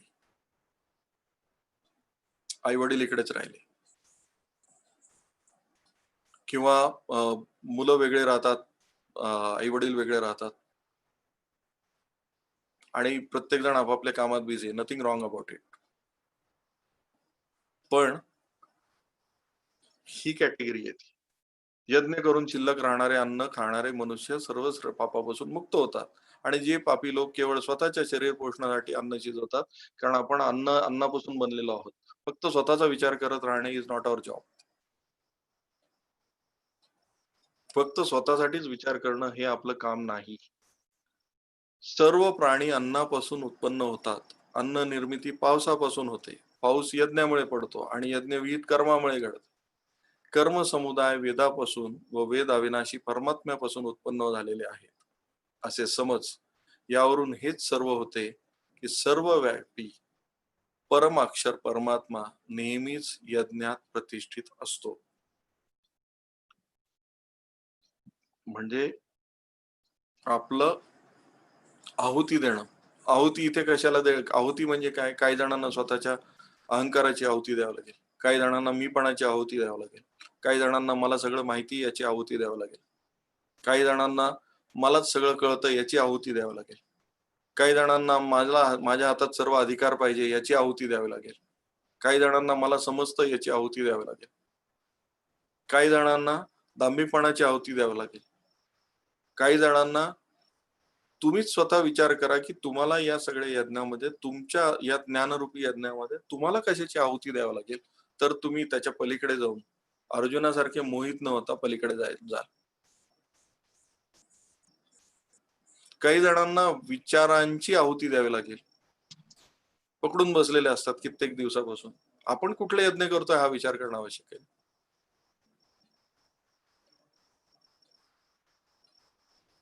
तर त्या देवता लाईफ मध्ये ज्या काही देवता आहेत, अगदी तुमचा ऑर्गनायझेशनचा हेड सुद्धा तुमची देवता आहे, कारण त्या देवतेने ते ऑर्गनायझेशन निर्माण केलेलं. तिथे पण काही जण जातात आणि बॉसचीच पंगा घेतात. मला जास्त कळतं तुझ्यापेक्षा, मी जास्त चांगल्या पद्धतीने ऑर्गनायझेशन चालवतो. तो देवतेचा अपमान आहे. त्यांनी हे ऑर्गनायझेशन जे निर्माण केले हे तुमच्या सगळ्यांसाठी केले आणि ते त्याचं कर्मफल आहे. त्याच्या हातून जर काही वाईट कृत्य घडलं तर you are not the person who can justify की ते केलं पाहिजे, त्याच्यासोबत काय व्हायला पाहिजे. तो त्याच्या कर्मफळाने जाईल. हा तुमचा प्रॉब्लेम नाहीये, तुमचा प्रॉब्लेम नाही. म्हणजे एखादे जर समजा आई वडील वृद्ध झाले असतील, पूर्वीसारखं त्यांना जर काम होत नसेल, तर हा तुमचं काम नाहीये त्यांनी काय करायला पाहिजे हे ठरवणं. त्यांना संतुष्ट ठेवणं हे काम आहे, कारण ते देवता आहे.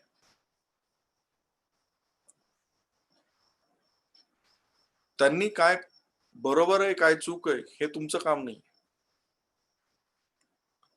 ज्या ज्या गोष्टीमुळे हे विश्व घडलेलं आहे, त्यांनी ज्या ज्या गोष्टी लोकांसाठी केलेल्या आहेत, ते सगळे देवता आहेत, हे लक्षात घ्या.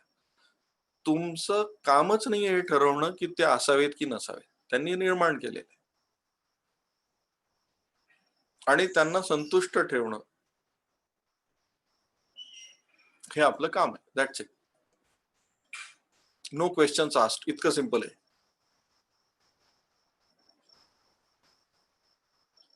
इतकं सिंपल आहे. म्हणून आपल्याकडे आपलं शास्त्र वडीलधाऱ्यांविषयी खूप वेगळ्या पद्धतीने बोलतं. फक्त त्यांना देवता हा कॉन्सेप्ट मधून शिकवलं गेलं नाही. कारण देव म्हणलं की आपण लगेच शंख, चक्र, गदा वगैरे असं बघायला लागतो. मागे असा लाईट लागला पाहिजे वगैरे वगैरे. तो देव आहे त्या स्वरूपात आहे हे आपल्या लक्षात येत नाही. ती देवता आहे त्या स्वरूपात आहे हे आपल्याला मान्य नसतं. म्हणजे आज जी कुटुंब एकत्र आहेत किंवा ज्यांच्या घरामध्ये आई वडील आहेत आणि ज्यांच्या आई वडिलांनी जे काही करून त्यांना त्यांच्यासाठी निर्माण करून ठेवलं असेल, तर त्यांना लक्षात घ्या तुमच्या देवतेने तुमच्यासाठी काय काय विश्व निर्माण करून ठेवलं आणि यू आर एन्जॉईंग दॅट. ते तुम्ही एन्जॉय करताय. तुम्ही खऱ्या अर्थाने त्यांना संतुष्ट करणं हे जर तुम्ही उर्वरित आयुष्याचं ध्येय ठेवलं तरी तुम्ही असेच पार होऊन जाल.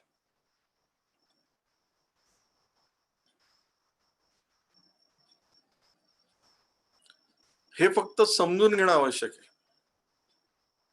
भगवद्गीता हा फक्त अर्जुनाचा आणि श्रीकृष्णाचा संवाद नाहीये. श्रीकृष्णाने अर्जुनासाठी जे सांगितलं त्यांनी अर्जुनाने जे केलं ते केलं, पण आपल्यातला अर्जुनाचं काय, जो अडकलेला आहे, मोहित झालेला आहे त्याला हे कळत नाहीये की मी नेमकं कुठे अडकलेलं आहे. मी कुठल्या देवतेचा मान ठेवत नाहीये. मी कुठल्या देवतेची ग्रॅटिट्यूड व्यक्त करत नाही. हे समजणं आवश्यक आहे ना. याचं कनेक्शन आपल्या लाईफला लागणं आवश्यक आहे. अदरवाईज हा एक चांगला विचार म्हणून आपण ऐकतो किंवा त्यावेळेसचे दृश्य डोळ्यासमोर आणतो आपण किंवा त्यावेळेस असं झालं असेल आणि हे खूप भारी आहे. पण घरामध्ये आपलं जे काही कुरुक्षेत्र आहे त्यावर काय करतोय, त्याच्यासाठी हे सगळं लाईफला जोडणं आवश्यक. परंतु जो मनुष्य आत्म्यामध्येच रमणारा आणि आत्म्यामध्येच तृप्त आणि आत्म्यामध्येच संतुष्ट असतो, त्याच्यासाठी कोणतेही कर्तव्य उरत नाही. तुमच्या घरातले सगळे ओल्ड एज माणसं डोळ्यासमोर आणा, हे असे सापडतील. ते आहे त्यामध्ये तृप्त आहेत, आहे त्यामध्ये संतुष्ट आहेत आणि ते त्यांच्यासाठी कुठलंच कर्तव्य उरत नाही. तुम्हाला ठरवायचा अधिकार नाही. संपला विषय.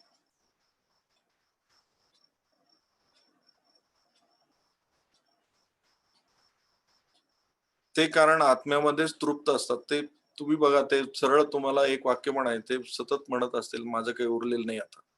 हे उरलेलं नाही हे तर श्रीकृष्ण पण सांगतात, की मला काहीच मिळवायचं नाहीये या जगाकडून. तरी पण मी काम करतोय.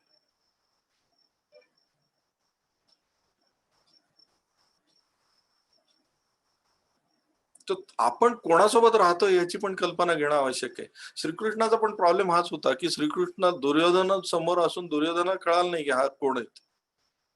अर्जुनाला कळालं होतं. आपल्याला सुद्धा आपल्या आजूबाजूच्या देवता कळत नाहीत. हा आपला प्रॉब्लेम.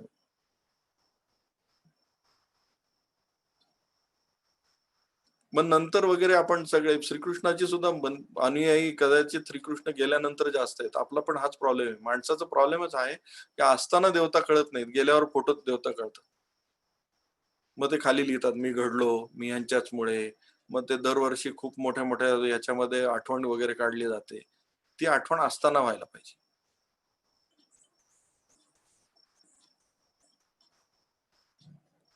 ती त्यावेळेस देवतांचं तुष्टीकरण व्हायला पाहिजे.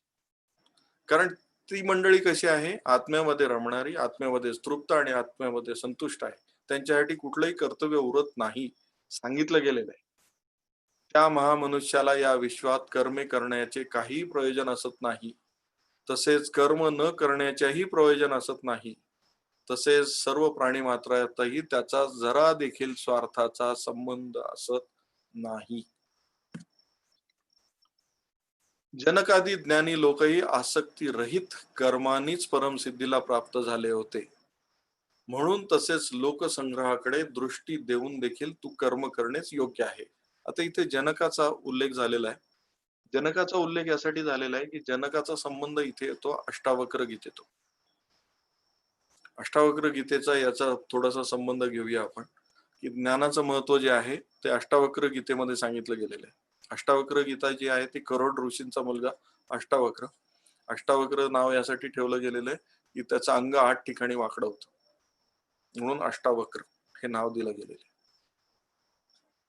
तर त्याचा आणि जनकाचा संवाद म्हणजे अष्टावक्र गीता ही थोडीशी आपण समजून घेऊया. त्यामधला काही पार्ट आपण बघूया. भरत, मी तुला वेळ देतो. अष्टावक्र गीतेमध्ये माणसाचे 4 प्रकार सांगितले. आता इथे काही आपले कॉन्सेप्ट क्लियर होतील. ज्ञानी किंवा ज्ञानी जिसको ज्ञान प्राप्त हो चुका है, मुमुक्षु जो ज्ञान प्राप्ति के लिए लालायित है और हर कीमत पर उसे प्राप्त करने को तत्पर है. अज्ञानी किंवा अज्ञानी शास्त्रों का आदि का ज्ञान तो होता है पर उपलब्धि के प्रति उसमें कोई रुचि नहीं है. आणि मूढ़ अध्यात्म जगत का ना कुछ पता नहीं है और ना ही जानना चाहता है. मूढची व्याख्या ही आहे.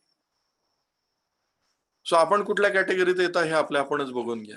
ज्ञानी जिसे ज्ञान प्राप्त हो चुका है, मुमुक्षु जो ज्ञान प्राप्ति के लिए लालायित है और हर कीमत पर उसे प्राप्त करने के लिए तत्पर है. आपल्याला ज्ञान सुद्धा फास्ट फूड सारखं पाहिजे. याच्यामध्ये पण मी बऱ्याच वेळा बघतो की बरेचसे जण असे आडवे पडून वगैरे मस्त बघत असतात. ज्ञान साधना अशी होत नाही. त्याचे पण विशिष्ट पोझिशन्स दिलेले आहेत.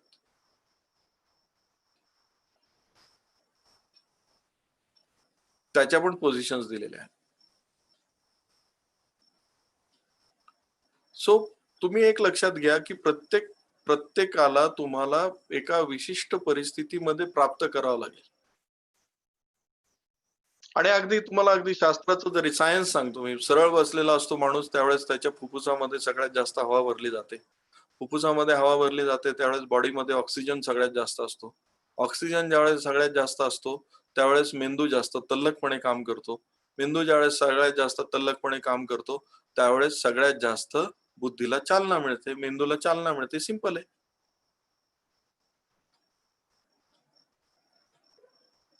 म्हणून आपल्याला शिकवलं गेलेलं आहे ताठ बसा. अभ्यास करत असताना मुलांना आपण सांगतो ना, मग ते मुलं आडवं पडून पालथं पडून जर अभ्यास करत असतील तर that's not the position to learn something. ती पोझिशन नाहीये. सो ज्ञानी म्हणजे काय, जिसको ज्ञान प्राप्त हो चुका है. मुमुक्षु जो ज्ञान प्राप्ति के लिए लालायित है, म्हणजे तो त्यामध्ये त्याला लालच आहे, समजून घ्यायची इच्छा आहे. हर कीमत पर उसे प्राप्त करने की तत्पर है. जर तुम्ही सगळे जेवढ्या लोकांना ज्ञान प्राप्ती आहे आणि त्यासाठी मी वाटेल ते करायला तयार आहे. अज्ञानी जिसे शास्त्रों आदि का ज्ञान तो है पर उपलब्धि के प्रति में उसकी रुचि नहीं है, याला अज्ञानी म्हणलं गेलेलं आहे. हे लक्षात घ्या. अष्टावक्र मध्ये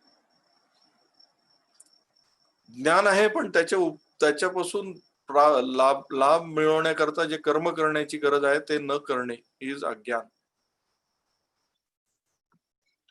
आणि मूढ़ जिसे अध्यात्म जगत का कुछ पता नहीं है और न ही जानना ही चाहता है. मी तुम्हाला थोड्या वेळापूर्वी जे सांगितलं, मागच्या 250 वर्षामध्ये जास्तीत जास्त मूढ लोक असे निर्माण होतील त्याचा प्रयत्न केला गेला आणि हा अत्यंत सायंटिफिक प्रयत्न केला गेलेला की ज्यांना आपलं शास्त्र कळू पण नाही आणि कळायचा प्रयत्न पण होऊ नये. समाजाचा ऱ्हास व्हायचा असेल तर हे करण्याचा सगळ्यात चांगला मार्ग निवडला. काय माहित नाही किती. जो मनुष्य ज्ञान प्राप्त कर लाभान्वित होना चाहते हैं उन्हें अपना मूढ़ता अज्ञान को दूर करने का प्रयास करना ही होगा. मुमुक्षा जागृत करनी ही होगी. म्हणजे तुमची ज्ञान प्राप्तीची भूक वाढवावी लागेल. अपने पात्र को साफ करना ही होगा क्योंकि उसमें गंदगी भरी है. यदि ऐसे पात्र में अमृत भी लिया जाए तो वह भी विषाक्त हो जाएगा, फिर वांछित लाभ मिलना कठिन नहीं, असंभव हो जाएगा. मग आत्मज्ञान प्राप्त करायचं असेल तर 4 स्टेप सांगितलेले आहेत. स्वयं का मुमुक्ष न होना, त्याच्यामुळे आत्मज्ञान प्राप्त होत नाही. संयम में पात्रता का अभाव होना, सद्गुरु का अभाव होना आणि उपयुक्त कारणों की वजह से आपण ह्याला थोडंसं समजून घेऊया. स्वयं का मुमुक्ष न होना, ज्ञान प्राप्ति के लिए साधक को इच्छा का होना. म्हणजे तुम्ही एक लक्षात घ्या, तुमची खरंच इच्छा असेल तर आपल्याकडे भांडार आहे. अर्जुनाला पण हाच प्रश्न आहे, तुझी इच्छा आहे का? अर्जुनाने तिथे काय दाखवलं? इंटेन्शन दाखवलं, इच्छा दाखवली समजून घेण्याची. तर शक्य आहे. मुमुक्षा असली तरच ज्ञान प्राप्ती होऊ शकते, त्यातून मोक्ष होऊ शकतो. तर इथे बसलेल्या प्रत्येकाने स्वतःला दरवेळेस हाच प्रश्न विचारायला हवा की खरंच माझी ती इच्छा आहे, ती खरंच आपली खऱ्या अर्थाने ती मी त्यासाठी वाटेल ते करायला तयार आहे का? नाही तर थोड्या वेळात आपली पाठ दुखायला लागते, थोड्या वेळात अंग दुखायला लागतं, बोर व्हायला लागतं, आनंद वाटायला लागतो, काही पण व्हायला लागतं. दॅट इज नॉट मुमुक्षा by the way. That is not मुमुक्षा. कारण ज्ञानप्राप्ती हे मनोरंजनाचं कधीच साधन नव्हतं, कधीच साधन नव्हतं. त्यामध्ये आपल्याला आत्मानंद मिळवावा लागतो, त्यामधून आनंद मिळवण्याची गोष्ट आहे. त्यामध्ये बॉडी पेन वगैरे हे सगळे प्रकार होणार, कारण एका विशिष्ट पोझिशन मध्ये बसायचंय, एका विशिष्ट परिस्थितीमध्ये बसायचंय. कधीतरी तुम्हाला थोडा वेळ जास्त वेळ काढून बसावं लागणार आहे. जसं विद्यार्थी अभ्यासाला बसतो, रात्री कधीतरी उशिरा जागतो, सकाळी लवकर उठावं लागतं. हे सगळं करणं आवश्यक आहे. पण आपल्याला असं वाटतं ती दशा संपली, विद्यार्थी दशा संपली, आता मला गरज नाहीये, आता मला लिजरनी ज्ञान प्राप्त करेल. वेळ मिळाला पाहिजे, कम्फर्ट असला पाहिजे, सगळं व्यवस्थित असलं पाहिजे. कारण पूर्वी मी खूप विद्यार्थ्यांचं कर्तव्य आहे तसा परिस्थिती, माझं नाही. मुमुक्षा संपलेली आहे, तो प्रॉब्लेम. मुमुक्षा न होणं, त्यामध्ये फार छान वर्णन दिलेलं आहे. साधक में इच्छा का होना, पूर्ण रूप से लालायित होना तथा दृढ़ संकल्प का होना बहुत जरूरी है. इसके अभाव में सब साधन होते हुए भी मनुष्य ज्ञान प्राप्ति के लिए प्रयत्न ही नहीं करेगा, वह टालता रहेगा. कल शुरू करेंगे, परसों शुरू करेंगे, अभी मुहूर्त शुभ नहीं है. इस प्रकार का आलस्य प्रमाद में समय नष्ट करता रहेगा और अंत में खाली हाथ ही रह जाएगा. अतः ज्ञान प्राप्ति के लिए अपने में मुमुक्षा उत्पन्न करना जरूरी है. तभी वह आत्मज्ञान प्राप्ति के लिए हताश हुए बिना सतत प्रयत्न कर सफलता प्राप्त कर सकेगा. त्यामुळे यातून सुद्धा आपण ह्या सगळ्या 18 अध्यायाचा जो यज्ञ करत आहोत, त्यामध्ये पण तुम्हाला तुमचा कम्फर्ट झोन सोडावाच लागणार आहे. आपल्याला सुद्धा आपला ती तीव्र इच्छा हे प्राप्त करण्याची जागृत करावी लागणार आहे. शक्य झालं तर बघू, जमलं तर बघू, नाही होणार. मी ज्यावेळेस 18 अध्याय आणि 18 गुरुवार ठरवलं त्यावेळेस मला काही प्रॉमिसेस करावे लागले आणि हे प्रॉमिसेस मी तुम्हाला सांगतो. पहिलं प्रॉमिस हे की पुढच्या 18 गुरुवार विदाउट एनी फेल्युअर मी अवेलेबल राहील. First promise. सेकंड, या 18 आठवड्यामध्ये माझी हेल्थ व्यवस्थित राहील. तिसरं, या 18 अध्यायाची पूर्ण तयारी करून मी तुमच्या समोर आलेला असेल. त्यानंतर सगळ्या कंडिशन्स अशा असतील की त्या काळामध्ये कुठली बाधा येणार नाही. ह्या सगळे प्रॉमिसेस आणि इतर याला अलाइन प्रॉमिसेस करावे लागेल. तुम्ही जसाही मोठा एखादी ज्ञानलालसा प्राप्त हे करतात, डेव्हलप करतात, तसं तसं तुमचं लाईफ एक्सपांड होत जातं. इथे हे समजणं आवश्यक आहे. त्याला मुमुक्षा म्हणूया. स्वयं में पात्रता का अभाव होना, अधिकतर मनुष्य ने भगवान से विमुख होकर अपने शरीर से, संसार से अपना घनिष्ठ संबंध बना रखा है. इसके कारण उसने मोह, माया, राग, द्वेष, ईर्ष्या आदि कषाय कल्पशों से अपने आप को भर के रखा है. आपण पुढे याला डिटेल मध्ये बघणार आहोत. मोह माया काय. उसके मन में, हृदय में ज्ञान के लिए कोई जगह ही नहीं बची है, कारण आपण विषयासक्त झालेलो. इस प्रकार से जब कोई पात्र पहले से ही बेकार वस्तुओं से पूरा भरा है तो उसमें अन्य कोई काम की वस्तु कैसे रखी जा सकती है? उसके लिए पहले पात्र को खाली करना पड़ेगा, साफ करना पड़ेगा, तभी उसमें उपयोगी वस्तु रखी जा सकती है। अतः मनुष्य को पहले अपने आप को खाली करना पड़ेगा, संसार से अपने जोड़े हुए संबंध को तोड़ना पड़ेगा। याचा अर्थ विरक्त होणे नाही, तभी उसमें पात्रता विकसित होगी और वह ज्ञान की प्राप्ति का अधिकारी बन सकेगा। अतः पात्रता के लिए मुमुक्षा, प्रखर प्रज्ञा, श्रद्धा, समर्पण, नम्रता आदि गुण आवश्यक है। सदगुरु का अभाव होना भी किसी क्षेत्र में गुरु की अनिवार्यता को नकारा नहीं जा सकता। फिर आत्मज्ञान प्राप्ति के लिए तो सदगुरु की आवश्यकता और भी अधिक है। पर्दा हमारी आंखों पे पड़ा हुआ है और आत्मा पर नहीं, ये वह तो निर्वस्त्र है। प्रत्यक्ष सामने ही देखने की क्षमता मात्र चाहिए। सदगुरु सृष्टि या बोध देकर उसे अनावृत करता है। सदगुरु वही है जिसने कुछ पा लिया है, क्योंकि वह कुछ दे सकता है जिसके पास कुछ है। जिसके पास कुछ नहीं है वह कुछ भी नहीं दे सकता।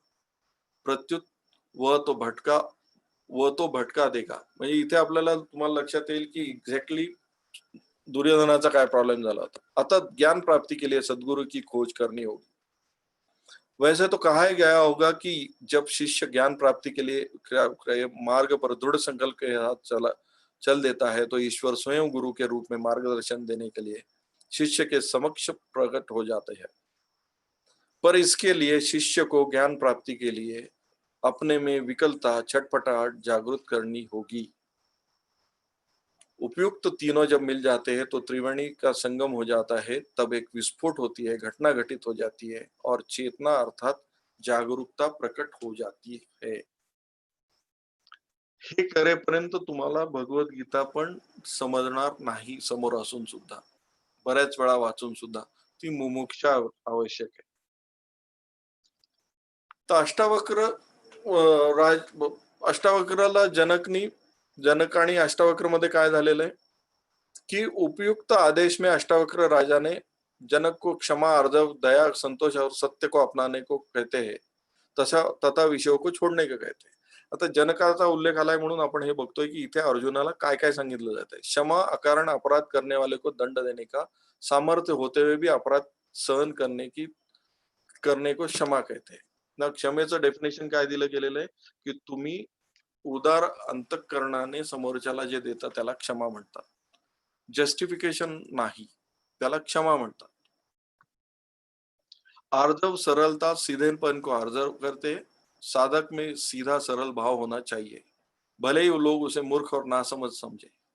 अपने उद्धार के लिए सरलता बड़े काम की चीज है और दया दूसरे को दुखी देखकर उसका दूर करने की भावना को दया कहते। संतोष, प्रारब्ध के अनुभव, हे थोडस तुम्हाला हा पार्ट थोडासा हे वाटेल, टेक्निकल आणि डिटेल मध्ये वाटेल, पण हा समजणं आवश्यक आहे, कारण पुढे आपल्याला गीतेमध्ये याचा बराचसा पार्ट येणार आहे। सत्य अपने स्वार्थ और अभिमान का त्याग करके केवल दूसरों के हित में भाव जैसा सुना, देखा, पढ़ा, समझा एवं जैसा निश्चय किया, उसने ना तो अधिक और ना ही कम, अर्थात वैसे के वैसा प्रिय शब्दों में कह देना सत्य है, जे आहे तसंच, without addition, without deletion of anything. माणसाचा प्रॉब्लेम काय आहे की प्रत्येक गोष्टीमध्ये माणूस काहीतरी ऍड करतो, काहीतरी डिलीट करतो। बरोबर आहे। तुम्हाला जर एखादं वाक्य ऐकायला मिळालं तर ते वाक्य जसंच्या तसं आपण कोणाला सांगू पण शकत नाही, त्याला एकतर आपण काहीतरी ऍड करतो किंवा काहीतरी डिलीट करतो। सत्य आपल्याला एक्झॅक्टली जसं आहे तसं, म्हणजे मी नेहमी माझ्या पार्टिसिपंटला सांगत असतो की एखाद दिवशी जर तुमच्या समोर भाजी आली आणि भाजीमध्ये मीठ कमी असेल तर याचा अर्थ काय, सत्य काय, भाजीत मीठ कमी आहे, दॅट्स इट। आज मूडच नाहीये, आज व्यवस्थित बनवलंच नाहीये, हे सगळं ऍडिशन डिलिशन आहे, हे अज्ञान आहे, याचा काही संबंध नाहीये। हे नीट समजून घेणं आवश्यक। विषयों को विष के समान त्याग करने का तात्पर्य इंद्रिय द्वारा भोगे जाने वाले विषय केवल शरीर और मन को ही तुष्ट कर सकते हैं, आत्मा को नहीं। विषयों में आसक्ति रखने से मनुष्य आत्मज्ञान से वंचित रहता है। इसलिए श्री अष्टावक्र ने विषयों को विष समान त्याग करने के लिए कहा है। तर मी थोडासा तुम्हाला एक मानसिक ब्रेक मिळावा म्हणून 1 मिनिटाचा फक्त एक गॅप देतो. थोडासा डोळे मिटू शकता. अ, आहे तिथेच थोडासा रिलॅक्स होऊ शकता. कारण काय, की हे थोडंसं खूप थेरॉटिकल पार्ट आहे हा. पण यासाठी आवश्यक आहे, की याच्यावर पूर्ण बाकीचे अध्याय अवलंबून आहे. या काळामध्ये मी तुम्हाला काही गोष्टींच्या घोषणा करू इच्छितो, की ज्यांनी E3 ॲप अजून डाउनलोड केलं नाही, त्यांनी ॲप डाउनलोड करून घ्या. Google Playवर आहे हे ॲप. Google Play Storeवर आहे. स्टेप सिंपल आहे. त्यामध्ये E3 फॅक्टरी हे Google Playवर जाऊन हे करा. तुम्हाला आमचे व्हिडिओज मिळतील. ते इन्स्टॉल करून घ्या. त्याला साइन अप करा. साइन अप केल्यानंतर तुम्हाला तुमचा मोबाईल नंबर टाकावा लागेल. पासवर्ड येईल तुम्हाला. तो पासवर्ड एंटर करा. त्यानंतर तुमची नावं वगैरे टाका. तुम्हाला ॲप इन्स्टॉल होईल. ठीक आहे. एक 30 सेकंद डोळे मिटा. पाणी वगैरे प्यायचं असेल तर पिऊन घ्या. सर मी एक since we are on E3 मी एक बोलू शकते का? माझं नाव माधवी तेरेदेसाई. बोला ना. मी E3 ॲप ॲक्चुअली डाउनलोड केलेली आहे. हं. पण मी साइन अप करू शकत नाही कारण की माझा फोन नंबर 91 पासून सुरू होत नाही. आणि दुसरं म्हणजे की तिथे दुसरी काहीही दुसरं नाहीये की लाइक ईमेल की जी मी वापरून मी ती साइन अप करू शकते. ओके. मी इंडियात नाहीये, त्याच्यामुळे माझ्याकडे 91 चा नंबर नाहीये. तुम्ही बाहेर देशातून हे केलेलं आहे का? हो, हो. ओके. सो तो प्रॉब्लेम मी माझ्या डेव्हलपर टीमला दिलेला आहे. Thank you very much for the problem that you have raised. Okay. तो इमिडिएट सॉल्व्ह होईल आणि तुम्हाला मी परवा दिवशीपर्यंत उत्तर देईन या गोष्टीचं. ओके. Thank you. थँक कुठल्या यू. कंट्रीमधून लॉग इन झाले? मला हे कळेल का तुम्ही कुठल्या कंट्रीमधून लॉग इन झालेला आहात? हो, मी US मध्ये आहे, Cincinnati, Ohio. Okay. Thank you very much. Thank you आणि तुम्ही खूप वेळ पण अर्ली मॉर्निंगची ॲडजस्ट केलेली आहे. Thank you very much for that. फार लवकर नाहीये. हां. फक्त कामाची वेळ असते, पण I have adjusted my hours. Thank you. So thank you very much for that. Great. So आता आपण जाऊया, की श्रेष्ठ मनुष्य जे जे आचरण करतो त्याप्रमाणे इतर लोकही आचरण करतात. आता श्रीकृष्णांनी सांगितलंय की why I am not tolerating your nonsense. मी का नाही टॉलरेट करत आहे? मी तुझं काहीच नाही ऐकून घेता. मी तुला काय कर हे का सांगतो, युद्ध कर हे का सांगतो. श्रेष्ठ मनुष्य जे जे आचरण करतो त्याप्रमाणे इतरही लोक आचरण करतात. तो जे काही प्रमाण म्हणून सांगतो त्याप्रमाणेच सर्व मनुष्य समुदाय वागू लागतो. आता श्रेष्ठ मनुष्य म्हणजे आपण आपल्या लाईफमध्ये आणू. एक कुटुंब प्रमुख त्याच्या कुटुंबातला श्रेष्ठ मनुष्य आहे. तो जसा वागतो तसे इतर लोक वागायला लागतात. त्यामुळे त्याची जबाबदारी ही आहे की स्वतःला कुठेही टॉलरेट न करता जे जे करणं आवश्यक आहे ते करणे. तुम्ही तुमच्या कुटुंबामधील जर प्रमुख व्यक्ती असाल तर तुमचं काम हे आहे की तुमच्या आचरणामुळे लोक इम्पॅक्ट होणार नाहीत याची काळजी घेणं. कारण तुम्ही श्रेष्ठ मनुष्य आहात तुमच्या कुटुंबातील. तुम्ही एखाद्या व्यवसायाचे हेड असाल, प्रमुख असाल तर तुम्ही श्रेष्ठ पुरुष आहात तिथे. तुमची जबाबदारी ही आहे की तुम्ही वागून लोकांना इतरांना आचरण करायला शिकवणे. म्हणून श्रीकृष्णाने सांगितलंय मी तुझं हे काय ऐकू शकत नाहीये. मला तुला कर्माशिवाय दुसरं काही करण्यासाठी इथे मी तुला सांगू शकत नाही, युद्ध कर. कारण मी जर ह्या सगळ्या गोष्टी केल्या तर मी ज्याप्रमाणे वागेल तसे इतरही लोक वागायला लागतील. आणि हा फार पॉवरफुल विचार आहे हे लक्षात घ्या. आपल्यापैकी प्रत्येक जणांनी ही जबाबदारी घेणं आवश्यक आहे. मी जर त्या माझ्या एरियातला, मी जिथे काम करतो तिथला, माझ्या घरातील, माझ्या ऑर्गनायझेशन मधून जर मी श्रेष्ठ व्यक्ती असेल तर हे समजून घेणं आवश्यक आहे. तुमच्या आचरणावर इतरांचं आचरण ठरतं. त्यांना दोष देऊ नका कुठल्याही गोष्टीसाठी. आपलं आचरण आपल्याला बदलावं लागेल जर तिकडे काही होत असेल तर. मोठ्या व्यक्ती घरातले जसे असतात तसे आपण पाहतो लहान मुलं पण वागायला लागतात. व्यवसाय प्रमुख एखादा ज्या ज्या गोष्टी करतो तसंच त्याचे व्यवसायातली लोक पण करायला लागतात. कर्मचारी पण तसेच वागायला लागतात. एखादा व्यवसाय प्रमुख जर वेळेवर येत नसेल ऑफिसमध्ये तर तो जसा वागत असेल तसे इतर पण वागायला लागतात. कुटुंब प्रमुख जर सगळ्या गोष्टी आता इथे एक लक्षात घ्या, आपल्यासाठी जे यम आणि नियम सांगितले गेलेले आहेत ना प्रत्येक कुटुंबासाठी, त्याचा इम्पॉर्टन्स इथे लक्षात येईल. कारण तुम्ही जर श्रेष्ठ पुरुष असाल कुटुंबातील, तर तुमच्याप्रमाणेच इतर लोकही आचरण करणार आहेत. वॉर्निंग आहे ही. हे पार्था, मला या तिन्ही लोकात काहीही कर्तव्य नाही आणि मिळवण्याजोगी कोणतीही वस्तू मिळाली नाही असे नाही. तरीही मी कर्तव्य कर्म करतो, कारण मी जसे कर्तव्य कर्म करेल तसे इतरही करणार आहेत. जर का मी सावध राहून कर्मे केली नाही तर फार मोठे नुकसान होईल, कारण मनुष्य सर्व प्रकारे माझ्याच मार्गाचे अनुकरण करतात.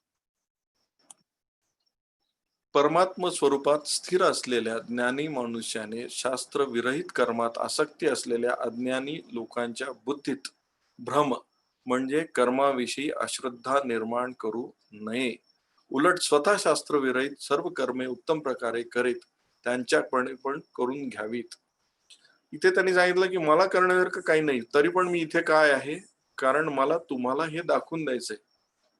मग आता इथे लक्षात येईल की एखाद्याला जर वाटत असेल की आता माझं काही उरलेलं नाहीये, तरी पण तो घरामध्ये असून इतरांना हे दाखवून देत असतो की घर, एखादा तो जो हेड म्हणजे एखादी संस्था कशी चालते, कुटुंब संस्था कशी चालते,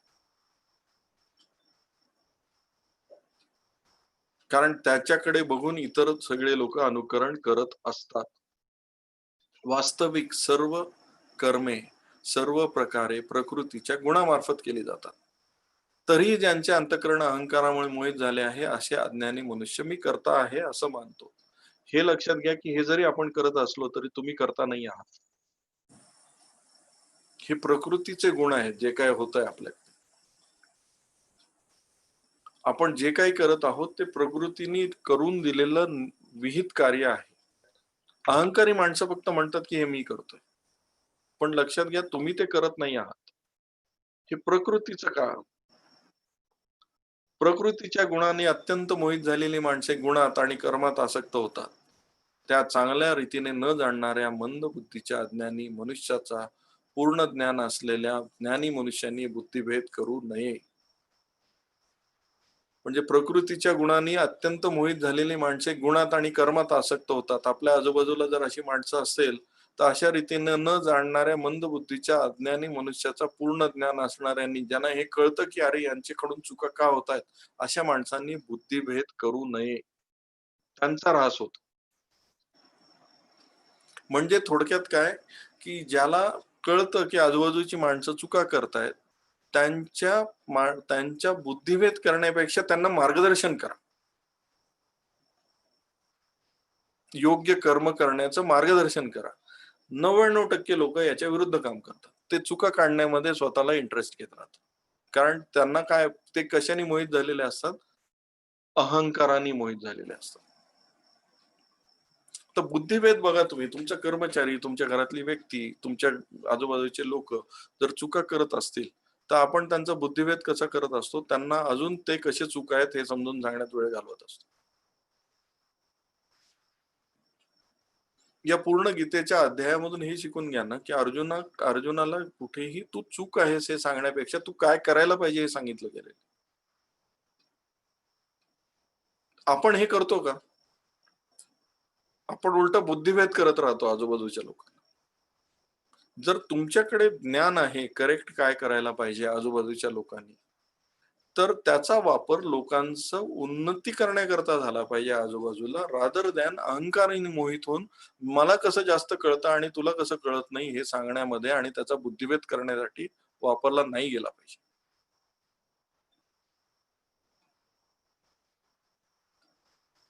आपण मुलांशी सुद्धा बोलत असताना अहंकारातून बोलतो. तुझ्या वेळेस आम्ही असं करत नव्हतो, आम्ही खूप अभ्यास करत होतो, आमच्या वेळेस खूप कमी हे होते तरी पण चांगलं होतं, तुम्हाला सगळं जागेवरच मिळतं. हे अहंकाराने मोहित होणे, बुद्धिभेद करून टाकतो आपण त्यांचं. रादर दॅन काय केलं पाहिजे हे सांगण्यापेक्षा, नेमकं काय घडलं पाहिजे हे सांगण्यापेक्षा शिवाय पूर्ण ज्ञान असणाऱ्या ज्ञानी मनुष्यांनी बुद्धिभेद करायलाच नाही पाहिजे. अंतर्यामी मज परमात्म्यामध्ये गुंतलेल्या चित्ताने सर्व कर्मे मला समर्पण करून अशा आशा ममता व संताप रहित होऊन तू युद्ध कर. ते सगळं माझ्यामध्ये विलीन कर आणि तू युद्ध कर म्हणजे कर्म कर.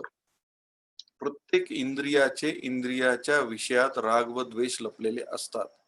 माणसानी दोहोच्या आहारी जाता कामा नये, कारण ते दोन्हीही त्याच्या कल्याण मार्गात विघ्न आणणारे शत्रू आहेत. इंद्रियाचा विषय काय? इंद्रिय काय? विषयासक्ती होते, आसक्ती निर्माण होते. आसक्तीतून 2 क्लेश निर्माण होतात. पंचक्लेश पाहिले असेल आपण, पाहिले होते, आठवते? पंचक्लेशापैकी राग आणि द्वेष. रागद्वेषामुळे काय होतं? आत्मक्लेश निर्माण होतो. द्वेष म्हणजे मागे घडलेल्या घटनांमुळे पुढे सगळ्या गोष्टींमध्ये इम्पॅक्ट होऊन जगणे, हे करणार नाही ते करणार नाही असे स्वतःला चिकटवून घेणे. आणि राग म्हणजे अटॅचमेंट, अटॅच होऊन जाणे एखाद्या गोष्टीला. इंद्रियाच्या ताब्यात गेलेले लोक विषयासक्त होतात आणि राग आणि द्वेषामध्ये अडकून राहतात, कर्म करत नाही. हा पार्ट मी थोडासा शेवटी घेईल. तर याला सोपं कसं केलं गेलेलं हे आपण बघूया. यातला काही काही पार्ट मी मागे पुढे घेत राहील. ज्ञानेश्वरांनी हे फार सोपं केलेलं आहे. ज्ञानेश्वरी मधला पार्ट आहे हा. ज्ञानेश्वर काय म्हणतात? प्राप्त कर्म न करणे तरी नष्कर्मे होणे, वायाची ते बोलणे वायफळ. याला वायफळ म्हणजे काय? आहे ते कर्म करायचं नाही आणि नष्कर्म हो म्हणजे काहीच न करता नुसते बोलत राहणे तर वाया जातो, वायफळ आहे. तुम्ही व्रत नियम न करावे, शरीरात ते न पिडावे, कोठे दूर न जावे तीर्थासी गा. योगाधिक साधने, सकाम आराधने, मंत्रतंत्र विधाने करू नका. देवांतरा न भजावे, हे सर्वथा काही न करावे. स्वधर्मानुसार वर्तावे सर्व काळ. सर्व हेतू सांडून म्हणजे सोडून देऊन करा निष्काम आचरण. जसे पतिव्रतेचे मन एकनिष्ठ, त्या देवतेला एकनिष्ठ व्हा. तैसे स्वधर्म आचरण मन निष्काम करून जगणे आपले जीवन साधना अर्जुना. तुमचा स्वधर्म फक्त फॉलो करत राहा. स्वधर्म म्हणजे तुमच्याकडे जे काम आहे तेच करत राहा. That's it. डॉक्टर नाही तर अजून नेऊन दे ना. सांबरे सर म्यूट करा ना. सो तुम्हाला जे काम दिलेलं आहे असाइन्ड वर्क, तेवढंच फक्त करत राहा. That's it. बाकी काही करायची गरज नाही. देह, इंद्रिय आणि मन ते मुक्तीचे साधन, निष्कामता आचरून मुक्त व्हावे. मुक्तीचे साधन काय? देह, इंद्रिय आणि मन. आधी काम क्रोधा जाळावे, मग ज्ञानाचे पावावे. आपल्याला नॉर्मल माणसासाठी काय करावं हे पण याच्यात सांगितलेलं, अध्यायात सांगितलेलं आहे. काय कुठल्या मार्गाने जायचं. कारण हे सगळं अवघड वाटायला लागतं. अरे हे सगळं करायचं म्हणजे हे माझ्यासाठी आहे का? पण पर्याय नाहीये. प्रकृतीच्या गुणांनी आपण सगळेजण पराधीन झालेलो आहोत. काम करणं आवश्यक आहे, याला फॉलो करणं आवश्यक आहे. सोपं किंवा अवघड हा प्रश्नच नाहीये इथे. सो पुढे जाऊया आपण याच्यामध्ये. भगवान श्रीकृष्ण म्हणाले, रजोगुणापासून उत्पन्न झालेला हा कामच क्रोध आहे. हा खूप खादाड, अर्थात भोगानी कधीही तृप्त न होणारा व मोठा पापी आहे.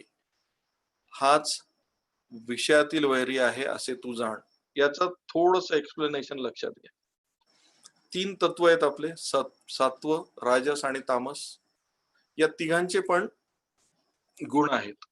सत्वगुणी लोक आनंदी राहतात, चांगलं किंवा वाईट नाही बघत आहे. राजसी लोक कर्म याला महत्व देतात आणि तामसी लोक भ्रमात असतात, विभ्रम असतो. त्या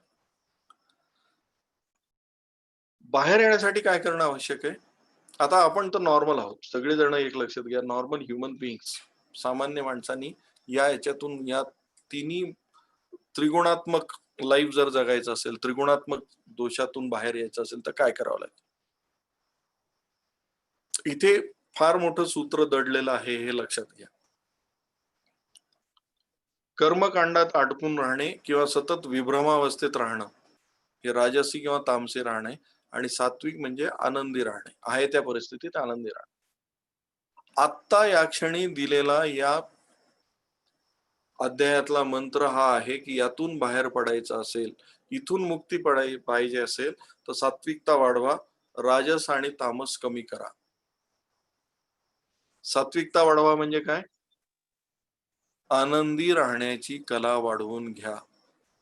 आपण दुःखी राहण्याची प्रचंड मेहनत घेतलेली आहे दुःखी राहण्यासाठी. साध्या साध्या गोष्टींनी दुःखी होतो आपण. कोणी रागाने पाहिलं दुःखी होतं, कोणी पाहिलं दुःखी होतं, जेवणात भाजी आवडली नाही दुःखी होतो, मार्क कमी पडले दुःखी होतो. त्याच्यानंतर साध्या साध्या गोष्टीवरून दुःखी होणे याची आपण प्रचंड त्याची साधना करून ठेवली.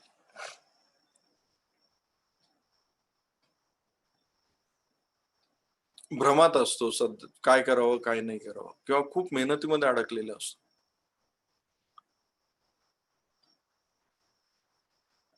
खूप कर्मकांडात अडकलेलो असतो. कोणी सांगितलं एक हा उपवास करून बघ चांगलं आहे, काहीच माहित नसतं कशासाठी करायचा, काय करून टाकतो. आणि लोक त्याला म्हणतात की आता हे खूप केलं म्हणजे मुक्ती प्राप्त होऊन जाईल. नाही होणार.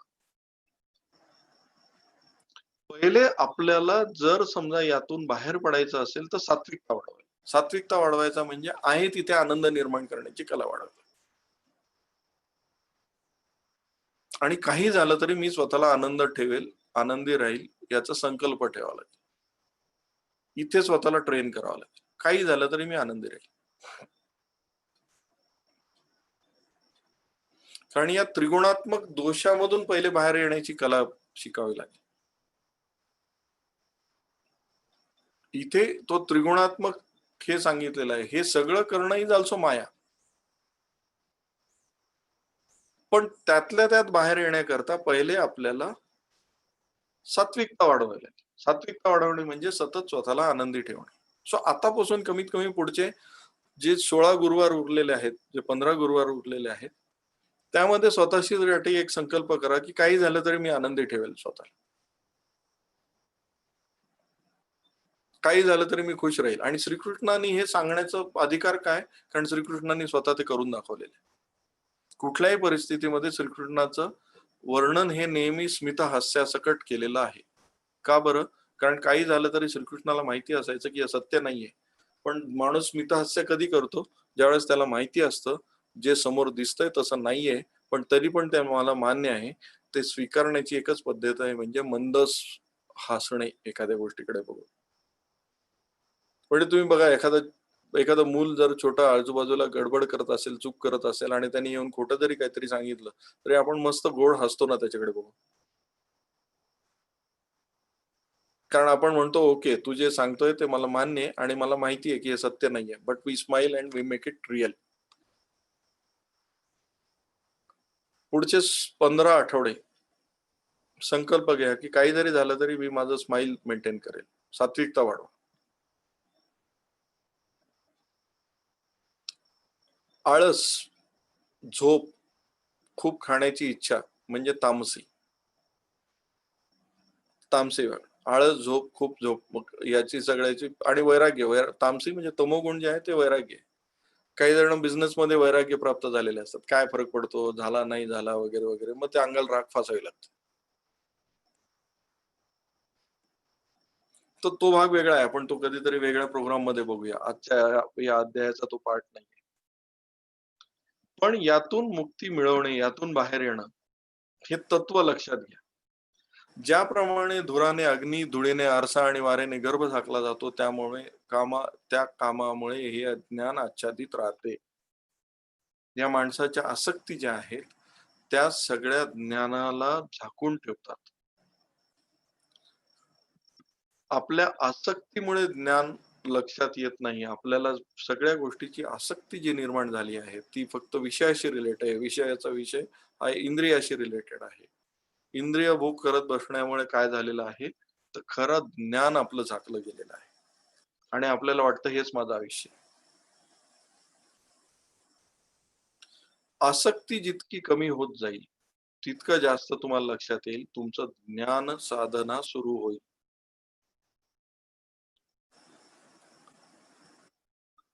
आणि हे कुंतीपुत्र अर्जुना, कधीही तृप्त न होणारा हा कामरूपी अग्नी ज्ञानी माणसाचा कायमचा शत्रू आहे.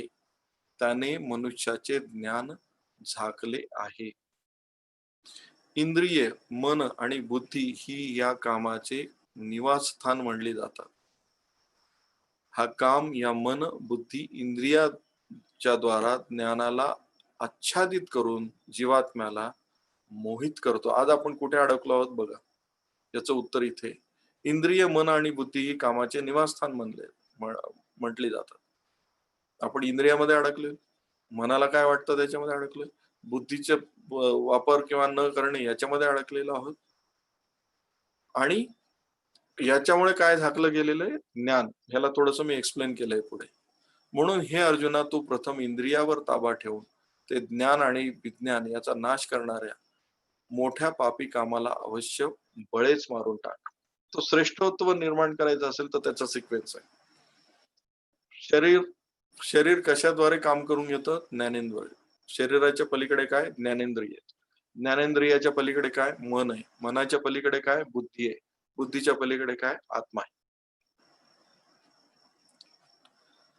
म्हणून आत्मा तर आपल्याला आता सध्या आपण आत्म्याचा कंट्रोल वगैरे वगैरे पुढे जाऊ, नंतर बघूया. सध्या आपल्याला काय महत्वाचं आहे? माझी बुद्धी कशी शरीराला कंट्रोल करेल, हे सगळ्यात महत्वाचं.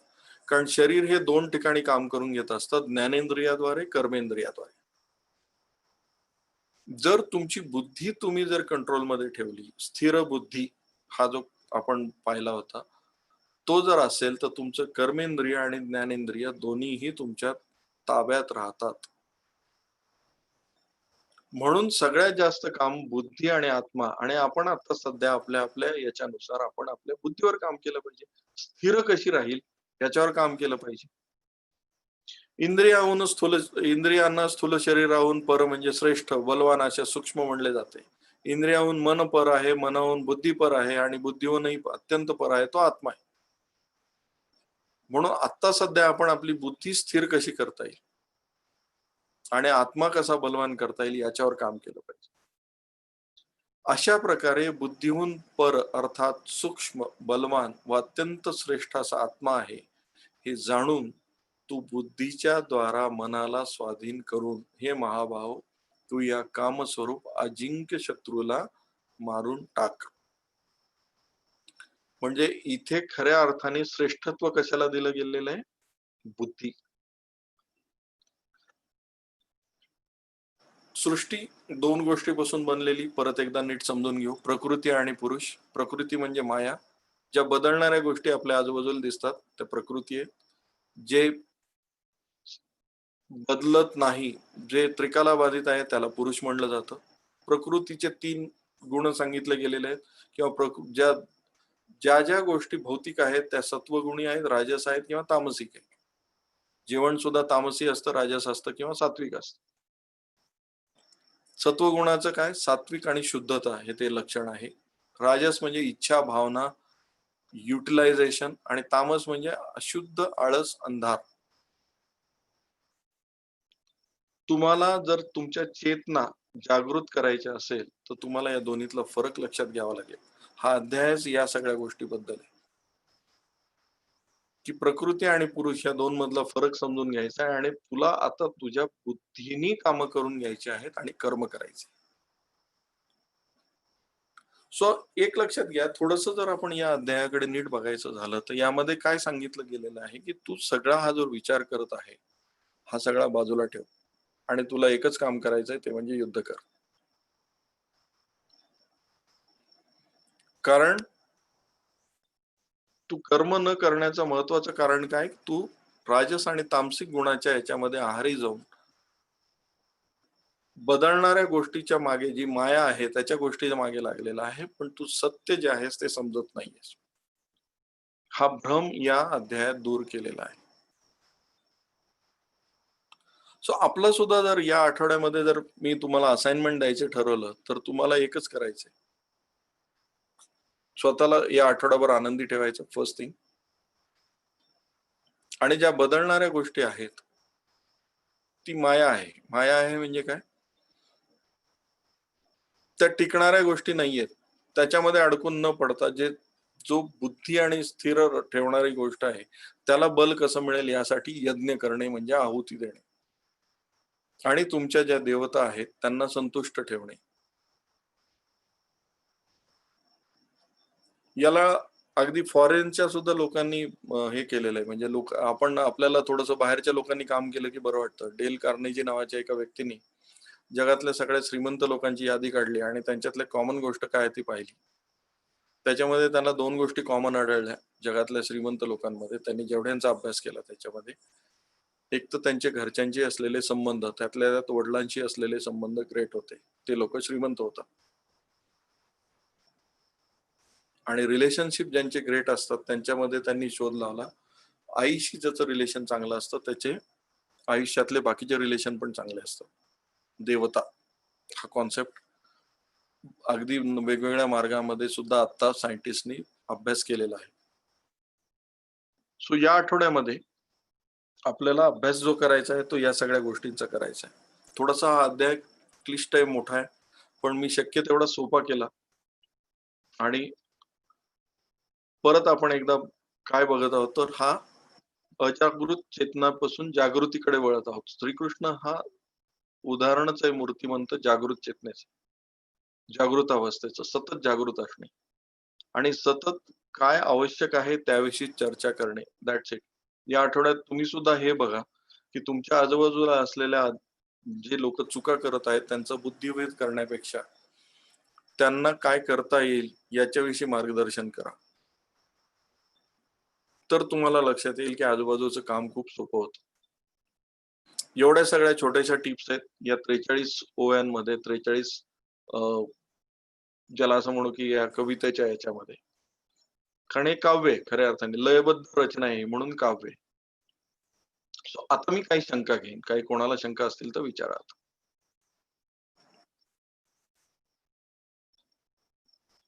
कोणाला काही शंका असतील तर आता विचारू शकता.